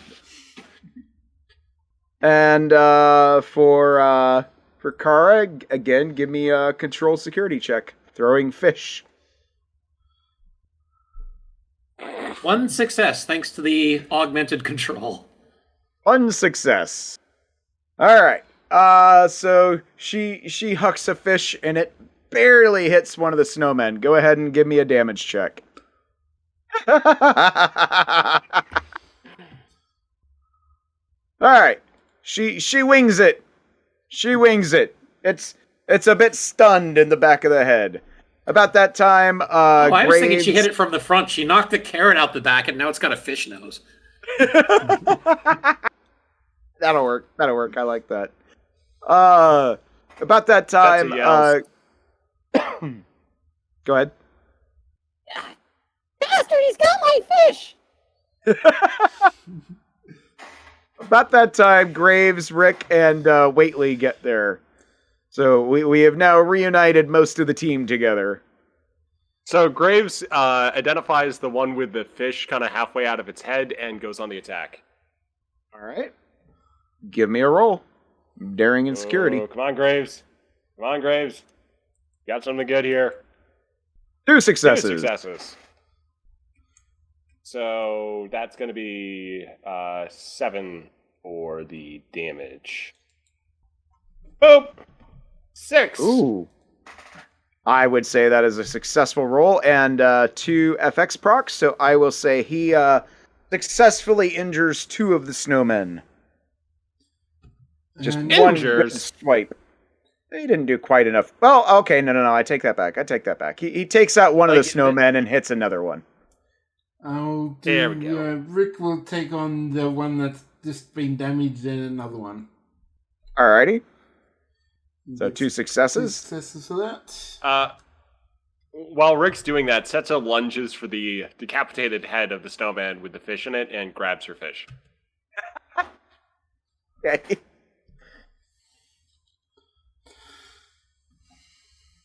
Ooh. Yeah. And then Rick manages to take out 2 more snowmen. Very good. Waitley looks around. Oh, go ahead. Oh, no. Waitley first. Waitley looks around and says, "Okay, this is just getting annoying." And he puts he puts 2 of his fingers to each side of his temple, and he gets that very stern look on his face. And he's trying something very, very hard. And for this, I am actually going to spend a threat and increase the complication range. Complication is the second number. So for him, it will be, let's see here. Yeah. I think. Did I do that right? No, that's okay. That one's the crit range, which is 20. If I remember right, it goes your target number, the crit range, and then the complication range, right? Yeah, target, crit, complication. Okay. Let's see. Ooh! And he got 2 successes. Nice, even with the threat. Alright. He is going to... What was it? It was, Oh! Beautimus! So Waitley does that. Every snowman within range have their heads pop off. Just instant, head detonation. And Waitley's standing there as all the snowmen collapse into piles of snow around them. And he still has his fingers on his temples. And he's just looking around and he says, "I knew that would work. I knew that would work." And we cut over to Chorog, who is attempting to fist fight his way through all these snowmen. Give me a daring plus security check. Do you have any focuses on hand-to-hand combat? For some reason, I'm thinking that you do. Let's see. Where is your character sheet? Yes, I do. I have unarmed strike 3. Yep. Well, you have a focus on hand-to-hand combat. That's what I was asking about. Yeah, it's the focus, not the weapon. Yep. Focus. Focuses are be gay, do crimes, hail Satan. No, that's the That's old the joke values. one. That's the old the joke character sheet. You have an actual like fully properly spec'd out character sheet on the drive, and one of your focuses is hand-to-hand combat. Oh, I didn't know I had one. I've been using this old one. Oh, I think Duncan came up with this for you a while back. It was either Duncan or Nick. That was. Yeah, Might have been Nick. I'll have to go look for it. Yep, it's on the drive. Yeah, it's just in the drive. Yep, which I believe. Where is the link? Well, I can just post it here. Actually, I can. What's his target? There's the link to the drive, and about halfway down the list, you will see a character sheet for Chorog. All right. So, daring security. Yeah, security is a lot better for that one. So, 15 with the hand-to-hand combat focus, so it's 15 with a critical range of 5. Yep. Oh, here we go. No, it's loading now. Hang on. Oh, come on. Anytime now. Yeah, that's your roll. 2d20, 15-5. And 2 of his values would come into play here as well. Violence is the solution, and I like using my hands. So if you want to do a re-roll or add 2d automatically to your roll for successes, then Plus that's what you'd use those for. Plus, he has the talent Born to Fight, which I have a feeling would come into play here. Yes. But I cannot remember what that does. I don't know what that does either, so look that up later. Okay. But for right now, if Chorog wants to use his momentum, or sorry, his determination point, he can get those 2 successes, do the reroll, but his target is 15 with a crit range of 5. Okay, so I'm rolling. What am I rolling again? 2d20. Yeah. 15, and then space 5. Yep. Oh, well, he got a success. So go ahead and give me a damage roll, which will be your security plus. Well, actually, it says right there 6. So give me 66. Okay. Yeah. 6. Yeah. Oh, every single one of them is a success. You have decimated that snow. Yes, Exactly. That is exactly what you just did. Yes, you just straight up body tackle that snowman and cleave it in half. It's a Nausicaan gore. Execute damage order 6d6. Yes. Perfect, Charlotte. Perfect. All right, so Chorog is making short work of these snowmen now that he's said, screw the weapons, I'll just punch them. Or fly through them. And I'll just wreck them. I'm gonna wreck it. So Chorog is fighting his way out of the village, and as he starts making his way back to the gazebo, the central plaza, he sees the rest of the group all gathered by the side of the lake, surrounded by a shit ton of snow piles. He's not entirely certain what happens, but based on the look on everyone's faces and the fact that they're looking at Whately, he's guessing something bad. So back to that group. Everyone has just seen Whately telepathically explode all the snowmen's heads. What is everyone doing? Bar is just staring at it, but the trio break into a polite applause. Golf applause. Graves gives a thumbs up and says to Whately, can you pull out of that? Pull out of that? Pull out of what? As in, are you constantly having to put in the mental energy right now? Oh, I believe so, yes. Okay. Well, if you find it gets any stressful or gets out of control, let us know. But otherwise, very good job. It's something I have been entertaining the theory of for some time. I just have not had the opportunity to practice yet. This has given me the opportunity. Let's just say, let's keep the practice to snowmen. Duly noted, Captain. About that time, everyone hears this great big roar from the center of the lake, and you see a very, very large snowman, probably about 20 meters tall. I am the Lord of Ice and Snow, all bow before me! Setsa's going to respond first. She's going to immediately jump towards the lake and say, I'm gonna call for help! and she takes her gauntlet and just slams it into the ice. Okay. She has successfully punched a hole into the ice. She is trying to summon the Koskarki, the Koskari. Okay. Give me... What would that be? Give me a reason science roll. Oh, this is going to be good. Any threat? No. No threat. 2 successes. 2 successes. Alright. She has punched the hole, and she realizes she does not know how to summon the Koskari. She does not know what method they use to cause that to happen, and it has not been the amount of time that the Klingon at the tower had said it would be before the Koskari showed up again. Kara, thinking Does fast. she track Kara, thinking fast, tosses a fish to her. Use this! Setsa dangles the fish into the water. Okay. Let's see. You know, I'll do this my old-fashioned way of doing things. Odd or even. Let's go odd. Nothing happens. By this time, Troik has fought his way out of the gingerbread village, seen the gang by the lake, sees the giant snowman, and just charges it, yelling, "Die, you frosty freak!" All right. So we know Setsa was trying to entice the Koskari to show up, but nothing happened. What is everyone else doing?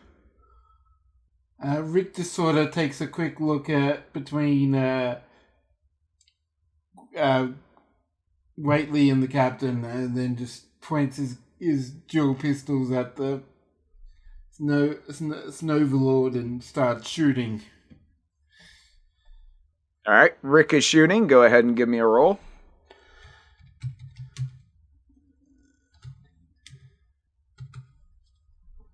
Two At Mr. successes.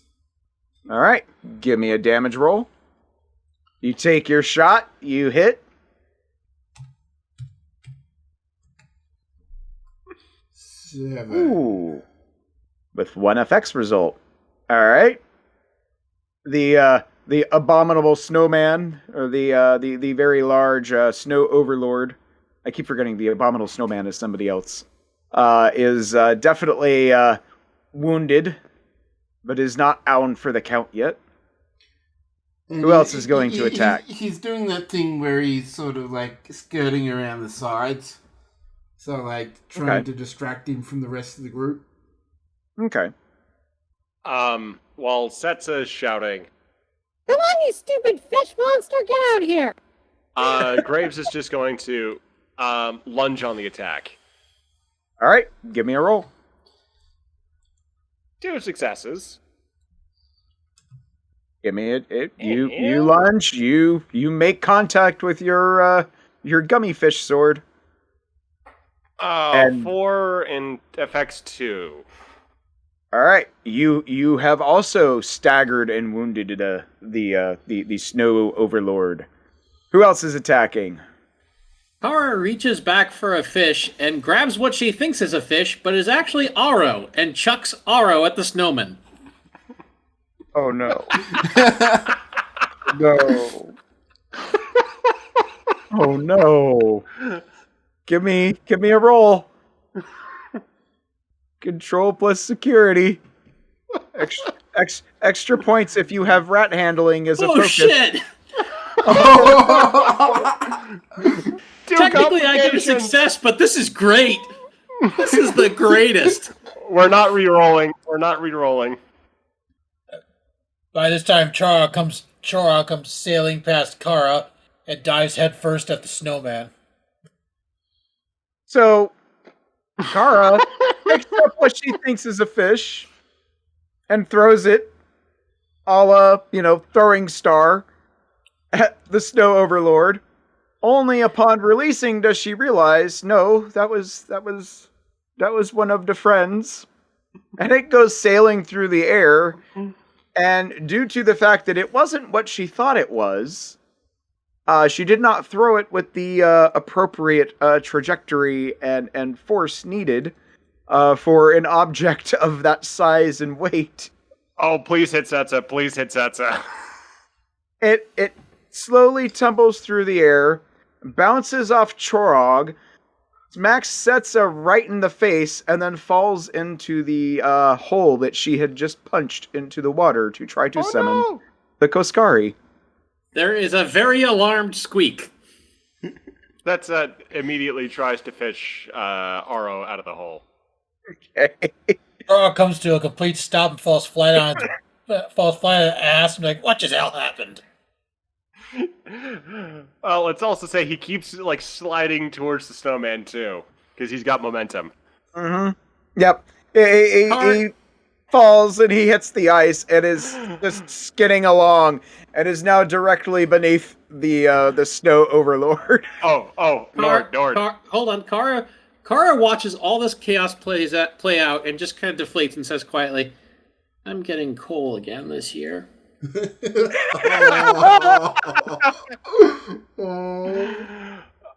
Okay, Nord, I've got an idea for what the Snow Overlord does.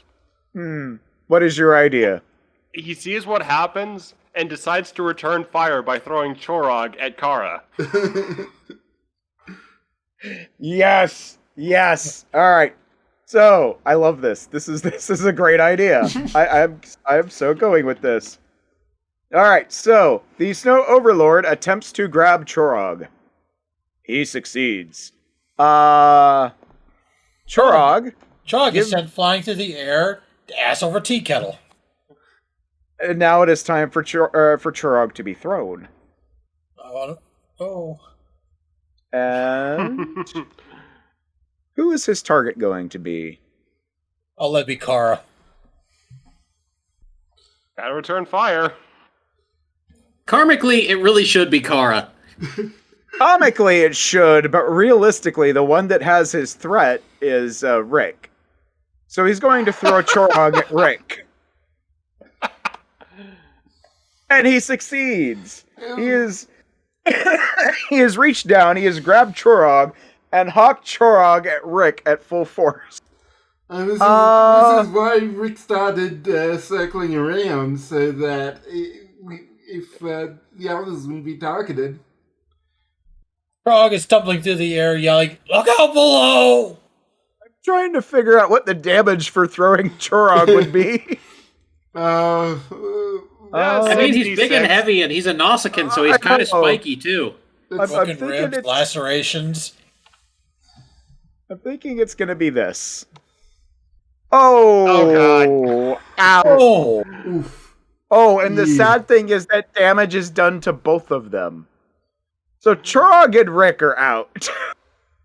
I'm expecting you to come along at any point here going, "What have you done to my Wonderland?" so Rick's eyes goes wide as he sees and tries to back away, but the ice is just too much.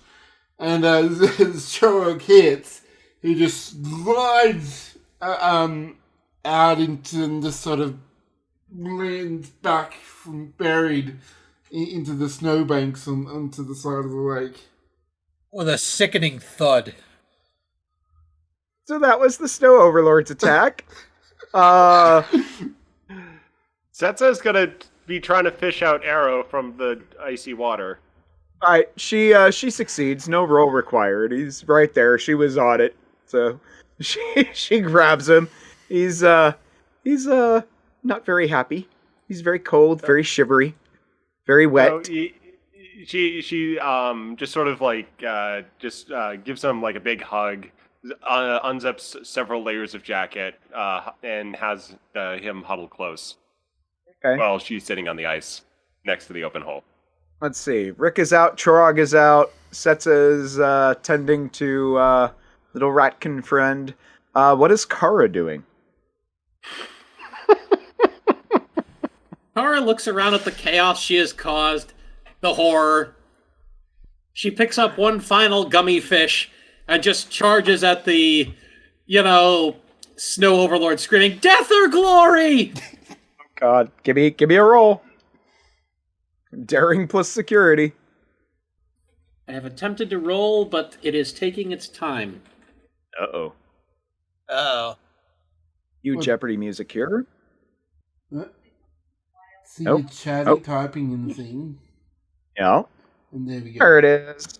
Two I went ahead and did it again successes. on my phone. Okay. All right, so you got 2 successes. So let's see. I forget I have what a weapon fish, were so you that should be using. the same weapon as All right. So yeah. So security plus 2. 4 successes. All right. And an FX result. You know what? Just considering the damage that was done earlier, actually, that does put him. So, you strike him with the fish. The Snow Overlord is laughing as Kara does the attack, and she hits so hard. He goes, "What?" No! As he crumbles to snowflakes. and Kara is buried in an avalanche.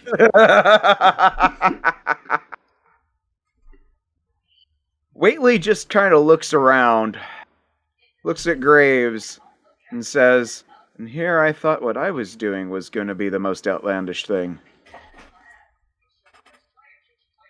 Graves shrugs and says, "Well, to be honest, this went about as well as I was expecting." I see. Whately goes over to the snow pile where Chorhog and Ricktir are and starts trying to pull them out. They eventually come to. Hey, Chorhog, you want to put yourself on push to talk, please? Thank you. He goes over and pulls out Chorhog and Ricktir, and they eventually come to after a few moments. What is everyone else doing? Setsa's still warming up Arrow, but she sort of scooted away from the hole, moving towards the other Radkin.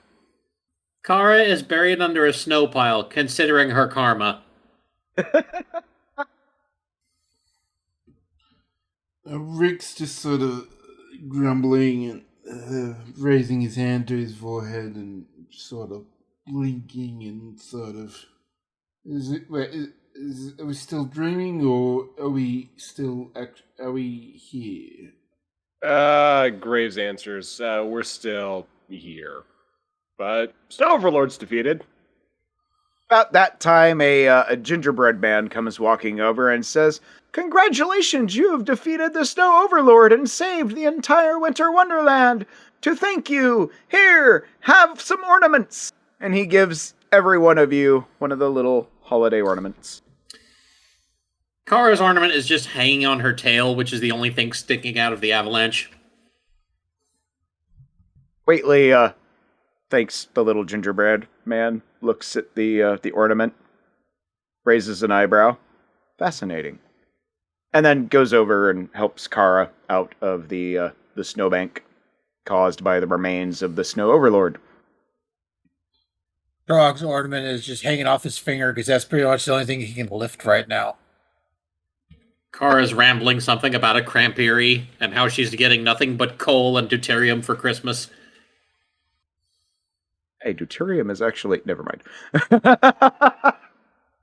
Setsa unzips a few layers, gives Ara dried out Aro his own his own little fort of warmy protection. So she's now down to the tardigrade sweater. And we're up to 2 rat igloos. All right, I think that would be a good point to take a quick 5-10 minute break. Alrighty. We've been going for about an hour and a half, almost 2 hours. So break for about, like I said, 5 or 10 minutes. And Sounds good. we'll see you guys on the other side. Oh my god. Sorry, I can't remember who it was, but whoever gave me the idea to have the Snow Overlord throw Chorhog, that was fucking great. That was gold. Yep. That was Marcus. I figured. That was gold. It's like the Simpsons bit. We've been hit by an officer. Return fire. Well, the funny thing is, I thought it would be funny to throw Aro. I thought maybe he'd land on, the snowman and scratch and claw him or something, but no, at that point I rolled a perfect 2 complications. I was actually going to make it a roll that whoever tried to save him, would have to roll, but I was like, no, I don't want to risk another complications and we lose them. That would be bad. I'll be... Actually, I don't need... I have a water bottle here with my new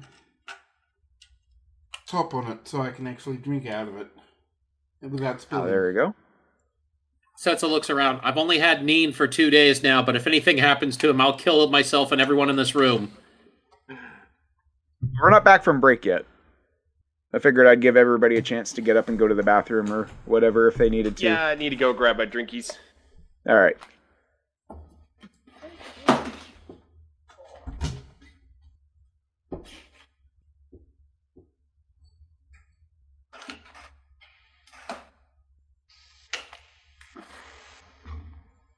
And I was going to say, and I'm back, but I forgot my drink. Oops. So yes, everyone welcome the Tiny Ratkin. They are extremely powerful psychics. This has helped them exactly 0 times.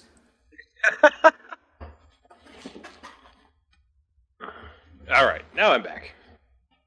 Welcome back.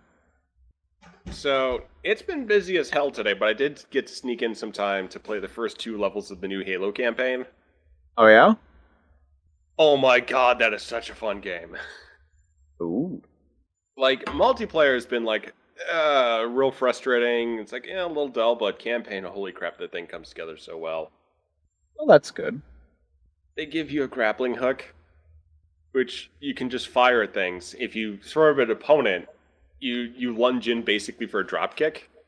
Every game is better with grappling hooks. Yes, especially Halo, because they also fill the map with exploding fusion coils. Like, they're just literally everywhere like candy. So it's like, okay, I gotta reload. Or grab coil, throw it back, throw it at a Covenant. I've gotten really good at that. I sniped something with it. It's just that game. It just encourages you just to be that little bit more ridiculous. Like, I'm gonna see if this works. Prehensile tail is always a good thing. Oh yeah, for Setsa, it basically lets her do climbing and balancing stuff a bit easier, but she can also invoke the tail for performing actions. Wait, did I? Oh wow. Okay, because I was okay, I said what I was reading, not what I was meaning to say. I had meant to say is a little bit of silliness is always a good thing, but I was reading the trait sheet. I said prehensile tail. Yeah. So yeah, I've got funny. those. Like, oh, I do have Chorog in there. Yeah, that's as I was like, oh hey, there's a trait sheet. Words or Yeah. thing. I should see what that is, and then yeah, that's funny. Yeah, so born it to was fight. originally so I could remember my character, so I wrote those down, and then Chorog, we created a character sheet for that, and I threw those down there. That's just funny that came out instead of what I was trying to say. Prehensile tail is always a good thing. All right, Well, it it's has good been too. it has been about 5 minutes. Is everybody back? I'm back. I'm here. Yep. I think we're What waiting of on the Rick. Baz? We're missing an Australian. Yep. All right, as soon as he gets back, we can get started. Alright, I'm back. Hey, welcome back. Hey. That was perfect timing because I literally just said as soon as he gets back, we can get started. Alright, so recording again. All right, and welcome back from break. Everyone has returned successfully. We didn't lose anyone to the destitution of time from our quick little break there. Now that everyone is back, we return to the scene of Q's Winter Wonderland. The crew that has been stranded there has all come back together, except for one notable exception. and they have just successfully defeated the Snow Overlord and his minions of many snow abominations, whatever they're called. And the crew is collecting their thoughts and gathering their heads together and trying to figure out what to do next. And everyone is looking to Captain Graves. Or not. As everyone looks to Captain Graves, Setsa sort of slides back over to her hole with the Ryuthan situation taken care of. She slides back over to the ice hole, just shouts in there again. Come out of here, damn fish! About that time, a gummy fish jumps out of the water to get some air and goes back down into the water. She tries to grab it. All right, give me a roll. Give me what would that be? That would be daring security. Yeah, give me a daring security check. One success. You grab the fish. You now have a small gummy fish in your hands. It's it's flopping about in her hands, and she's feeling the hunger, but also it's just like, oh, it's a cute gummy fish. She sighs and puts it back down into the hole. Alrighty then. Well, you gotta throw the little ones back. So Whately is standing there, and he's still examining the ornament. We all got one of these, did we not? Kara, from her spot on the shore, looks around. Actually, it looks like Chora, Graves, and Setsa all got 2. Yeah, we got some earlier. So how many does that give us in total? I'm wondering. Every time we accomplish something, we get one of these. I wonder if these are not the key.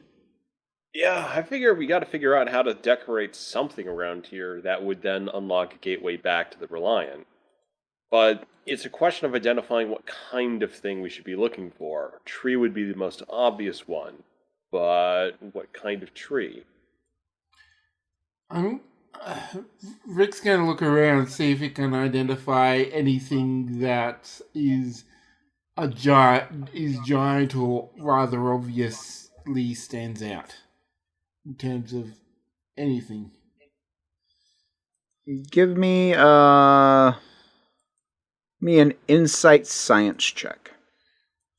Or I don't know what I don't. Yeah, we'll go insight science. That'll work for this. Okay, those are one of my 2 worst. Uh-oh. Nope. Nothing is jumping out to him. Nothing is grabbing his attention. He's looking around. He's trying to piece it together, and just nothing is grabbing him. Anybody else want to try? Oh, Graves is also going to look around for anything of particular interest, while Setsa just continues kind of like using her gauntlet to tap at the edge of the ice hole, just aimlessly there. But let's see, for Graves, this is going to be a what was it? Insight science. Oof. Graves gets this. Oh! 2 successes! Both 9s. Nice. Right on the dot. And that's why he's the captain! Alright, so he's looking around, and he's thinking everything over, and he's mulling it over, and something occurs to him. There is nothing that immediately grabs his attention that is what they're to do with these. But what he does know is that everything that they bought in the pavilion was courtesy of Q. But there were lots of vendors, lots of different merchants of some sort there. There was the clothier, there was the Ferengi merchant, there was some lady hawking Eppohs. There was lots of stuff there. But everything that they were getting was free. And a thought occurs to him, what if these are a currency used to escape, to get out? Or to purchase the item necessary to escape? Graves nods and says, we might be thinking about this a little too literally. This might be. I mean, these are constantly rewarded for performing actions. It could be a form of currency. So let's take a look. Just regroup back at the pavilion and see if we can exchange these for anything of more value. Whately nods and says this seems to be a logical course of action. Rick just nods his head and looks to the others to just make sure that people are getting ready. Kara has donated her sweater to Aro and is wailing about how she is the worst friend ever. Aww. Aww.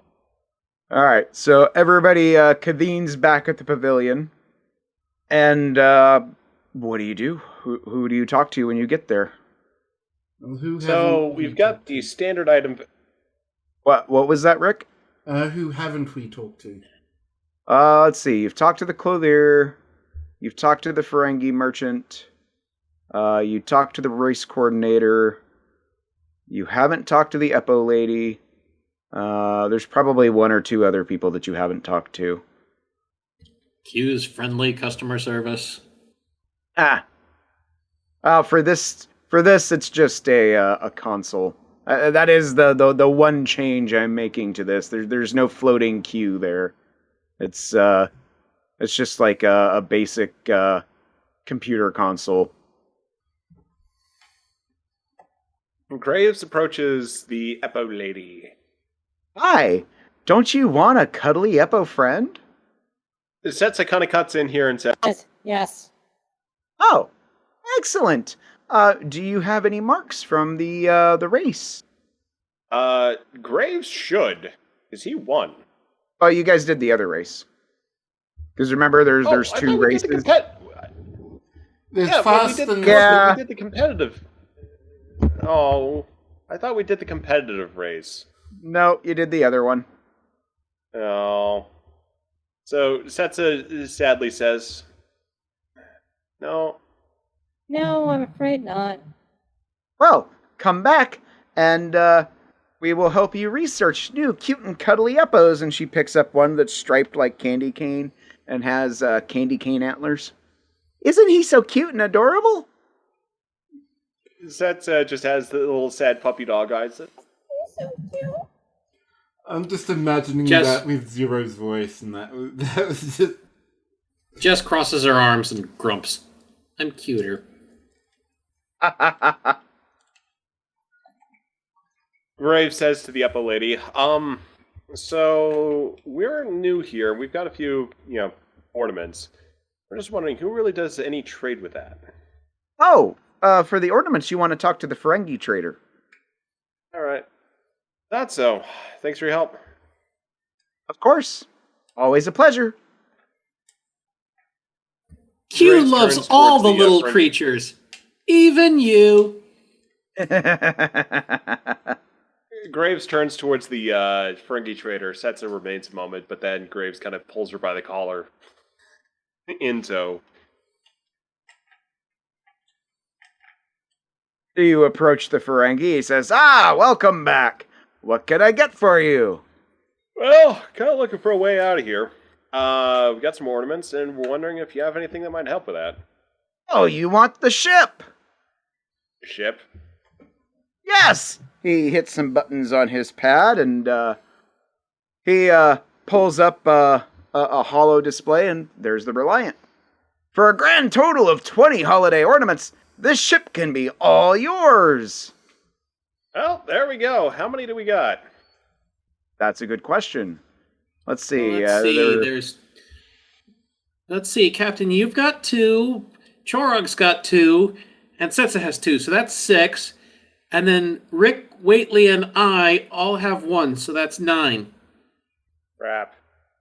By this time, Chorog has gathered his wits and said, I can go eat some more pies to get some more of these ornaments. That's I'll go for more fish. I was good at that. Yes. She looks towards the icy lake again and says, Yes. It will be mine again. Kara just sits down on the steps. I'll try not to cause trouble. Or I think Kara. I'll join you, Setzer. Graves nods and says, "Yeah, I'll take a look at the competitive racing event as well." Actually, you know what? No, Jarg, I'm going to join you for some pies. It's much more straightforward. I should also note that the trio drag Kara down to help with the fishing. Trog is walking towards the gingerbread village. He pulls out a flask of the venom from his coat pocket and takes a quick drag. All right. Graves follows along with Jorog. Hey, you want some? Graves says, "No, with all the pie we're going to be having, I want to kind of approach this blank." Do it yourself. Trog puts the flask back in his coat. All right, so Chorog and Graves make their way to the gingerbread village in the pie eating contest. The Breen standing there says, ready for round 2, I see, he says to Chorog. Yes, but are the pies ready for me? The pies are always ready. And you see a table fully adorned with many, many pies. If everyone will take their position, we're ready to start the contest. Today is a good day for pie. All right, what did I have you guys roll last time? It was fitness and command, I believe? Yeah, I think so. All right, so everybody roll fitness and command. Ooh. No successes for Graves. Uh-oh. Well, let's see. General attendees get a success. I'm looking at mine. Give me 1 second here. General attendees also get a complication. They drop a pie. Ooh. You said fitness command, right? Yep, Actually- which for you is 12. For the complication, I think everyone backs away from Chorog, having seen him last time. I like that, yes. It's like everybody's ready, and then they see Chorog, and they're like, and they hesitate. And Chorog wins with 1 success. So after a quick round of pie eating, it becomes very clear that Graves simply cannot keep up with a hungry Nausicaan. And the Nope, rest of the not at crowd all. already knew that they couldn't. Chorog practically wins by default, and he receives another hand raise from the Breen, a congratulatory pat on the back, and another ornament. And Bringing the pat on the- the back triggering another mighty Nausicaan belch. Bringing the grand total up to, what is 10. it, 10? All right. So now we cut to Kara and Setsa and Rick Tier, who are approaching the ice lake. That's his tail is twitching. And as they approach the ice lake, it's been about 15-20 minutes. The great horn atop the tower bellows, and the Klingon announces, "Prepare, for the Koskari approaches! Capture as many fish as you can to make sacrifice, and do glorious battle!" Setsu does the little bunny hop of pleasure, and Hey, oh yeah, this is gonna be fun. Rick, go see the Klingon, get your savvy things, and probably a weapon too. You'll need that as well. I'm gonna go punch some fish. Kara looks over at the unexpectedly giggly and violent Setsa and just kind of goes, okay, and goes to get a gauntlet. Rick the is Klingon sort looks of at- like soon behind, just keep glancing back at Setzer as he goes. The Klingon looks at Kara kind of condescendingly. He says, "This is a warrior's sport. Are you sure you're ready?" Oh, for fuck's... She punches him. with a robot arm. Sure, why not? Oy vey. All right. I'm not even going to make you roll for this. She connects with the Klingon. He stands there and takes it. There's a little bit of blood dripping down from his mouth where she hit him. He spits, grins. He says, "I like you. Here, You'll need one of these. And he hands her, a big, pokey, sharp, spiky fishing gauntlet. Ooh, I like this. Kara attaches that over her metal arm. All right.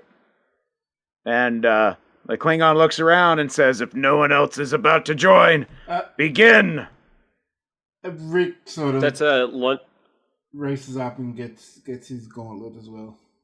All right. The Klingon looks at him, doesn't really say much. He just nods, hands him a gauntlet. Like he's kind of got the, I see another warrior spirit kind of vibe. Doesn't need to be acknowledged. It's just there. And oh Christ, I can't remember how I did this earlier now. I know I made you guys roll. Yeah, I think it was fitness security to do the punch. Okay, that'll work. Yeah. So everybody, give me a fitness security check. That sounds good. Kara is cursing as she slides over to the hole, going, "Call me not a warrior, just a girl, son of a." She's angry. Setsa eagerly punches with 2 successes. All right. So she gets a large fish.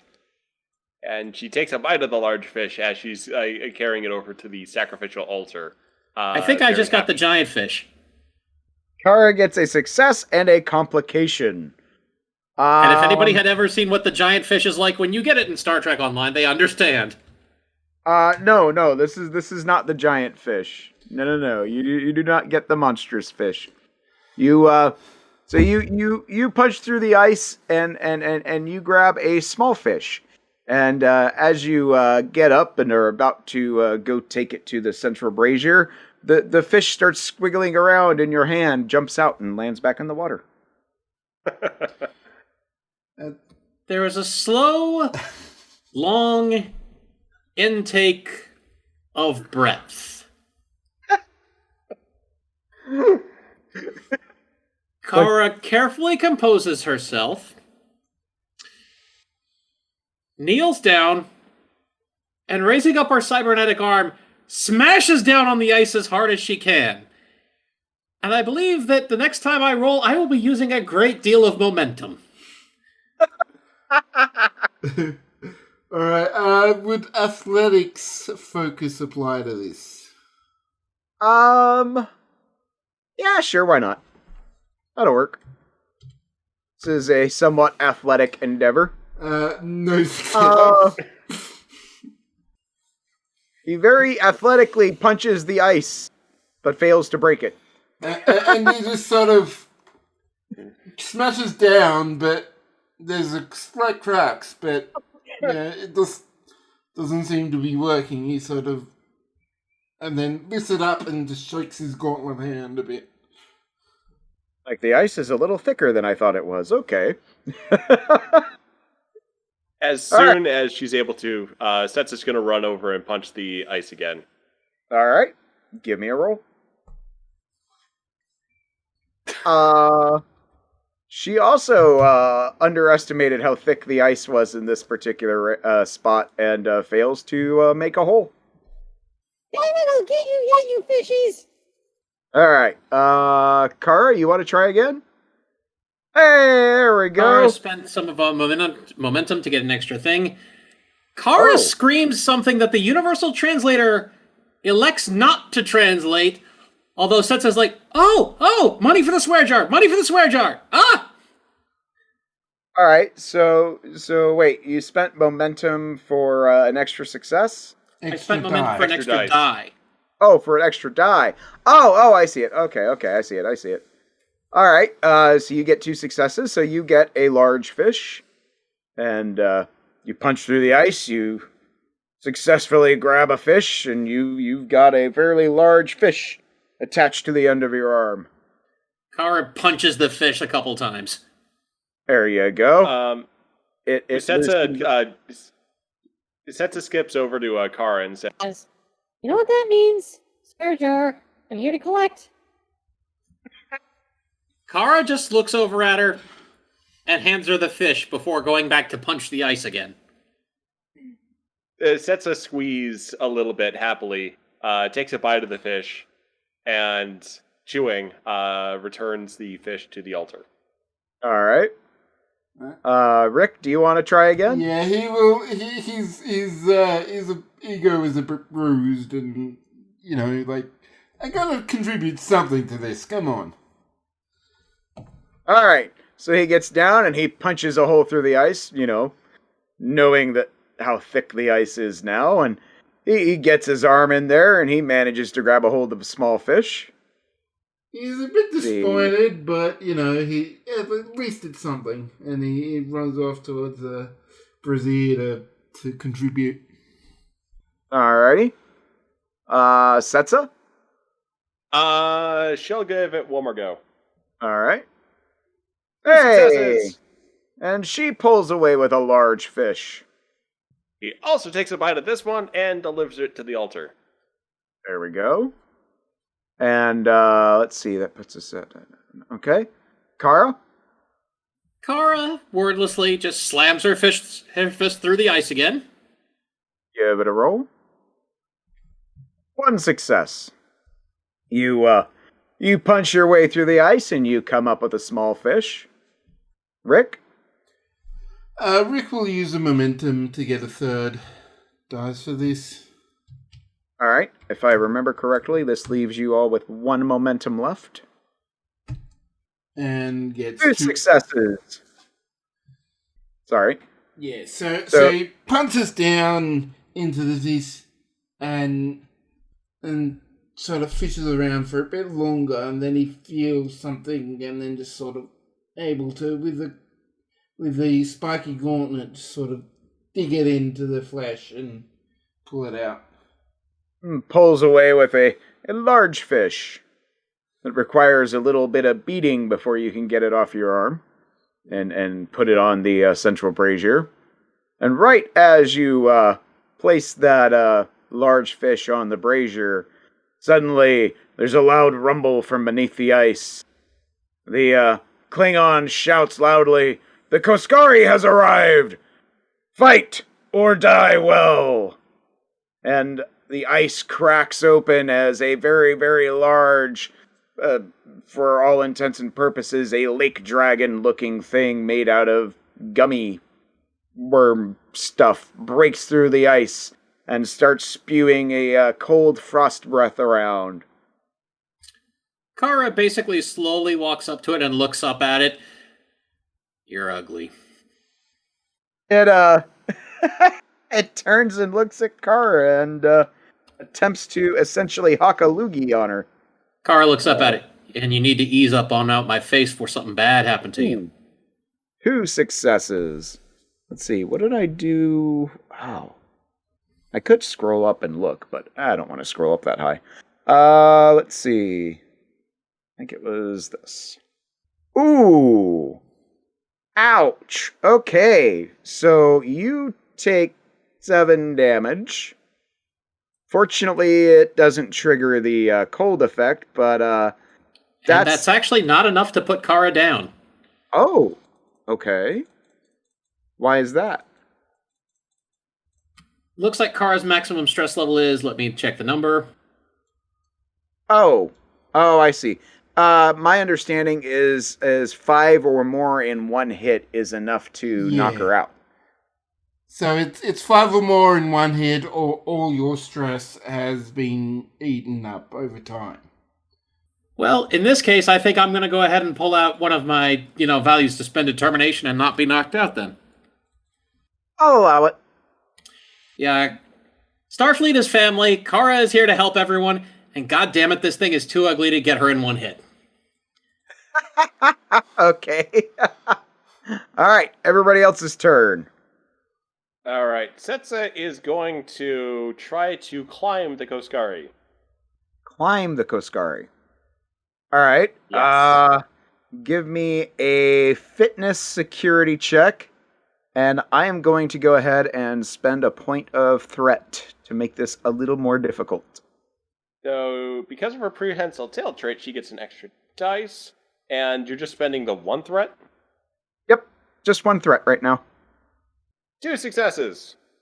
Huzzah! She successfully climbs the Koskari. Oh, she is now on the beast. Indeed.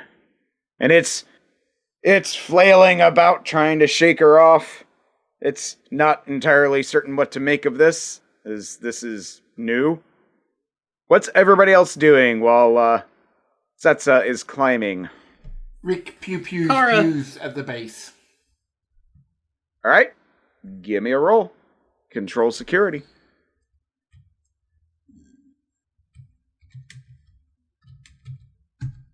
Three successes. Oh, so now you guys are back at 2 momentum. 76 for the pistols. And 8 to the Kaskari. Very nice. And two FX procs. Alright. On this one, you, oh wait, no, this is the first bit of damage that's done to it.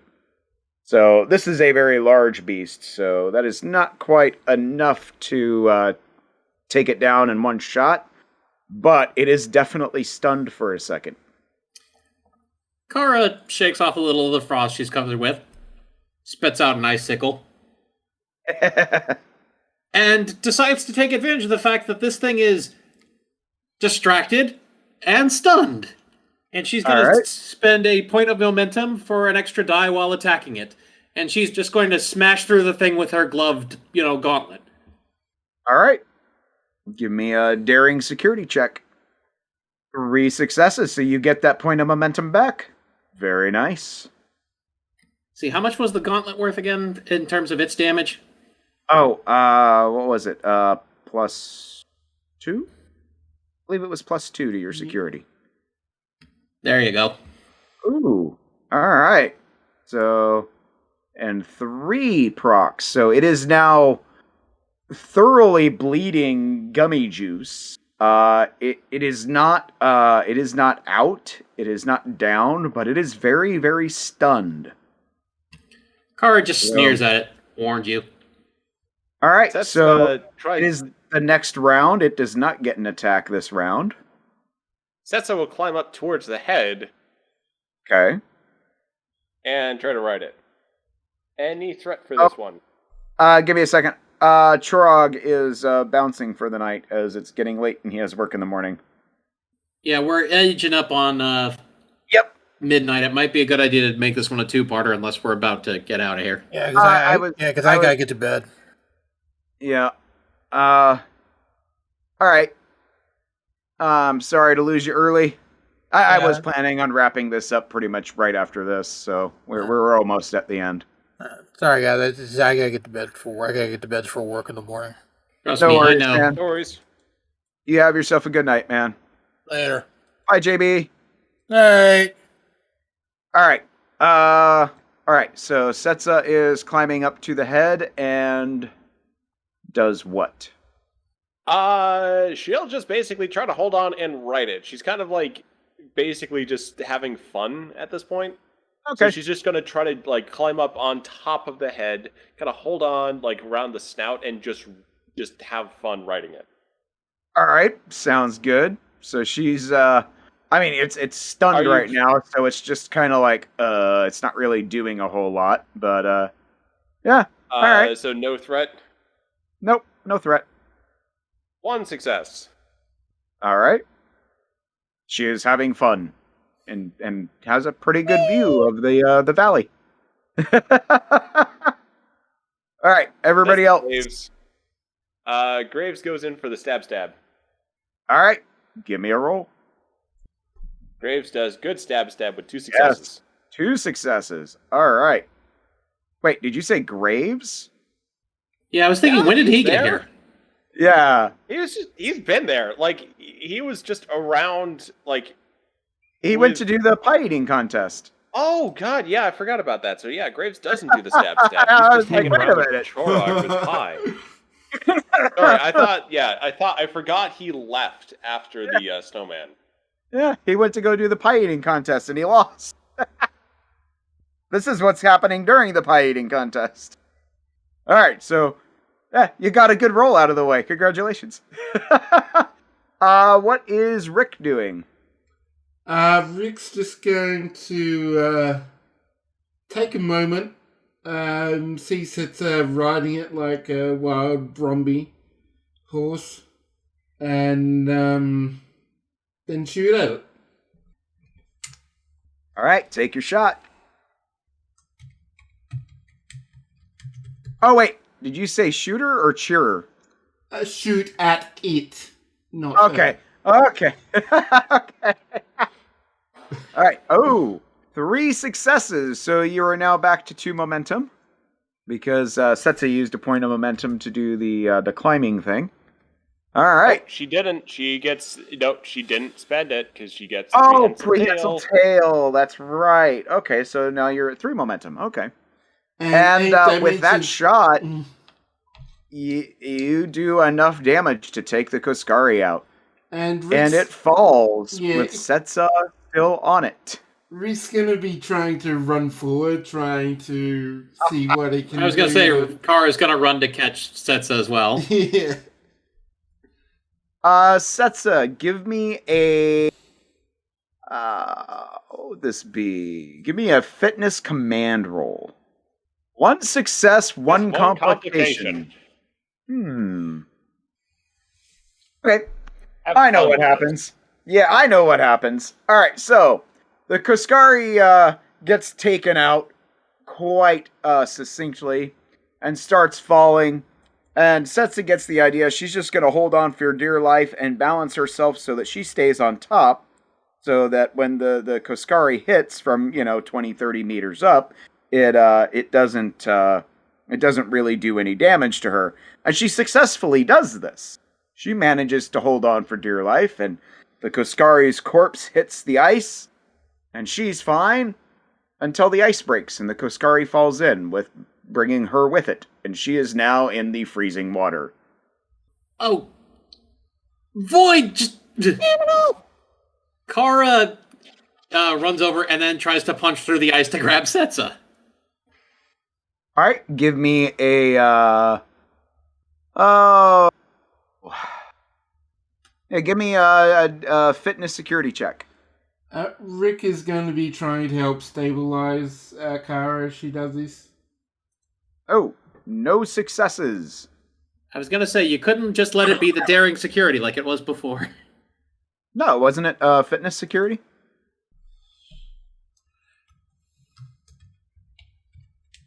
No, it had been daring because that was melee.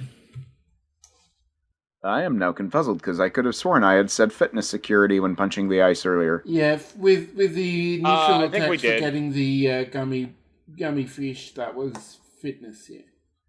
Yeah. Yeah, just brute forcing it, no finesse, just blah.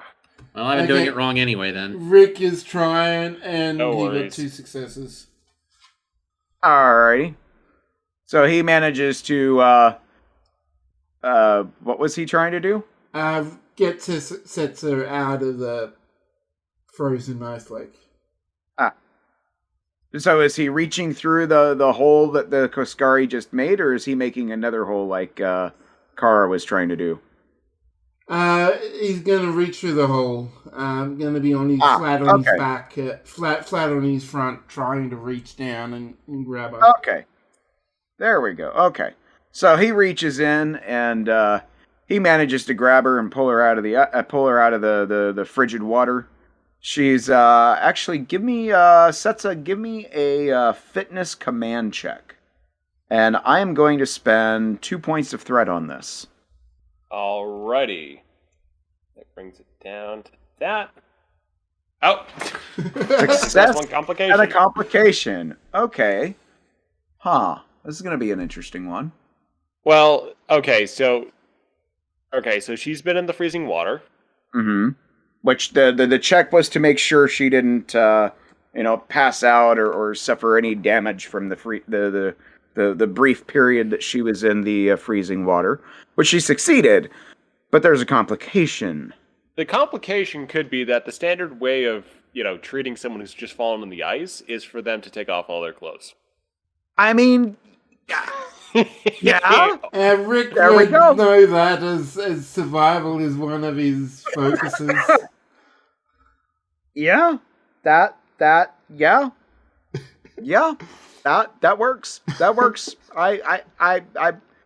Yeah, that works. So yeah, very quickly, it's figured out real quick that, because she was wearing so many layers that are now, soaked through with freezing water, that even though she's been pulled out of the water, she needs to not be wearing drenched, soaked, freezing clothing. Kara makes a noise. You can't really identify it any further than it was a noise.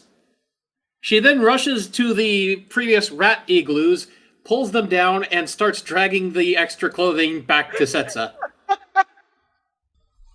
Okay.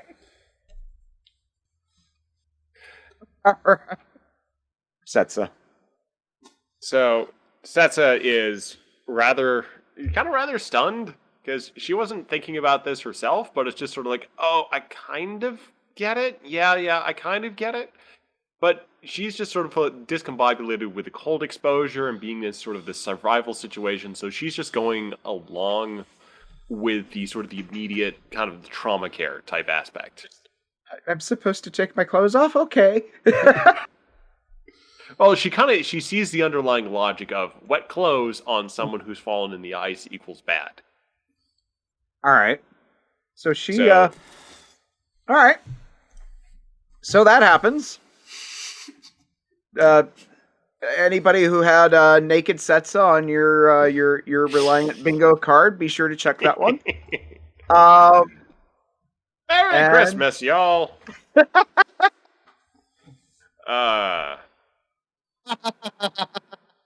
Hey, Nick. We're joined by a Nick.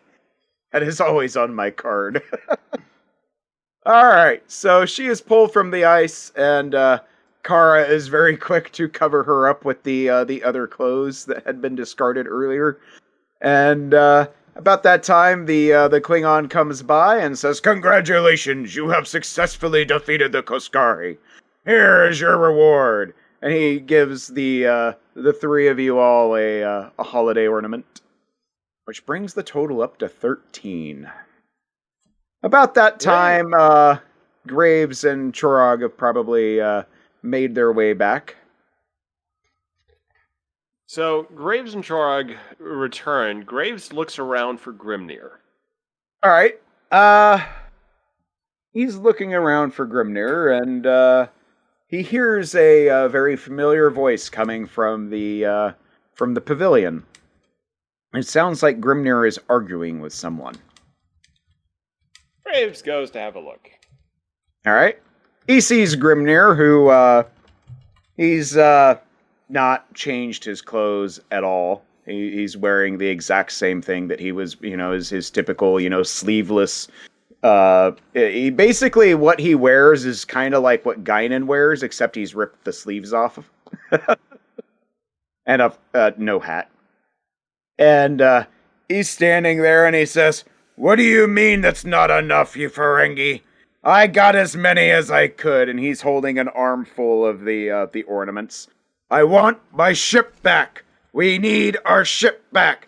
And the Ferengi is just like, "Look, I do what Q tells me to, and that is not enough, okay? Graves, don't be mad at me. Don't take it out on me. Take it out on Q." Graves quickly approaches Grimnir, puts a arm on his shoulder and says, "Hey, Grim. We've got a bunch too. "Captain." How much do you got?" Hey, he's got, 2 armfuls. It looks like he's probably got about, a dozen or so. All right. And Graves says, "Great. We've got about 13 or so. We've definitely got over 20 now." Oh, imagine that. Working as a team might have been a good idea from the start. Well, hey, going separate tracks, maximize our efficiency. Good job. So what is everybody else doing? Kara and the trio are busy trying to keep Setsa warm. Okay. Rick? Now that Setsa is out of danger, has clothes on again, Rick is just going to let the others take care of her and catches up with the captain. All right, and Rick finds the captain at the pavilion. He also finds Grimnir, and they're discussing this big pile of the holiday ornaments that Grimnir is cradling in his arms. He says, "Oh, we might be able to get out of here then." Rick would have grabbed their ornaments too on the way before. Well, he's free from the Kiskara that we just did. All right. So the Ferengi sees all the ornaments and his eyes widen. He says, "Oh my goodness, you actually did it!"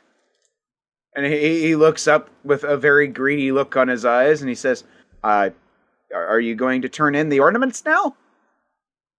Graves nods and says, "Yeah, we'll turn those in." All right. Let me. He punches some stuff into the pad that he's holding, and he takes all the ornaments. He counts them. He says, "Oh, well, this is more than I need."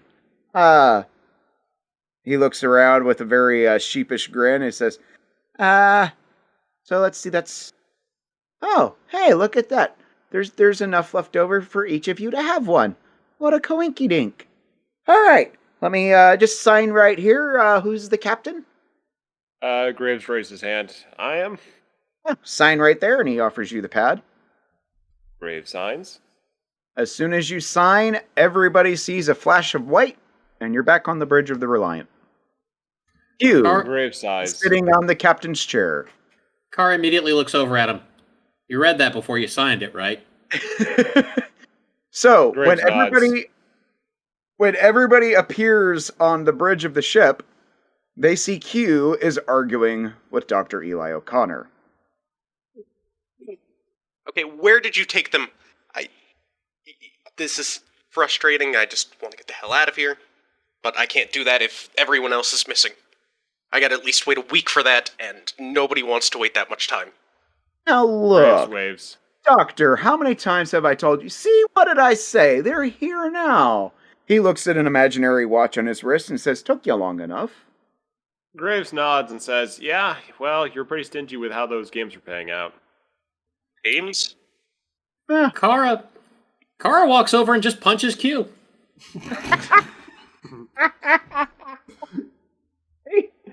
He was about to get out of the chair when that happens, and he thumps back into the chair. He starts sputtering. He says, You hit me! You hit me! Why did you hit me? What did I do?" He had that same Because you're reaction. an asshole!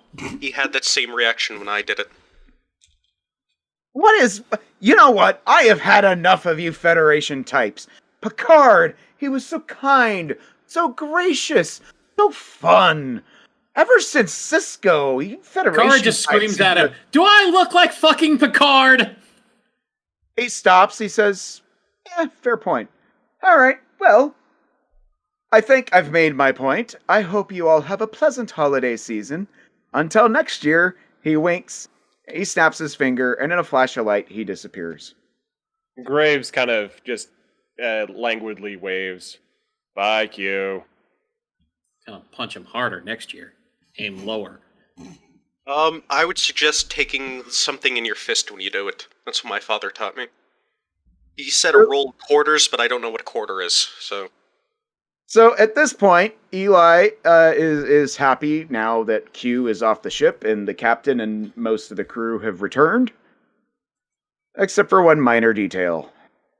They're still in the Andromeda Galaxy, with no explanation from Q as to why. No! Graves is just... I should have punched him twice. I'm inclined to agree with you, Lieutenant. And unless anybody has anything they want to do, that will be the end. So, should I try calling my... Yeah, never mind. I don't think we'd get a subspace signal for years if we tried calling my aunt. This is useless.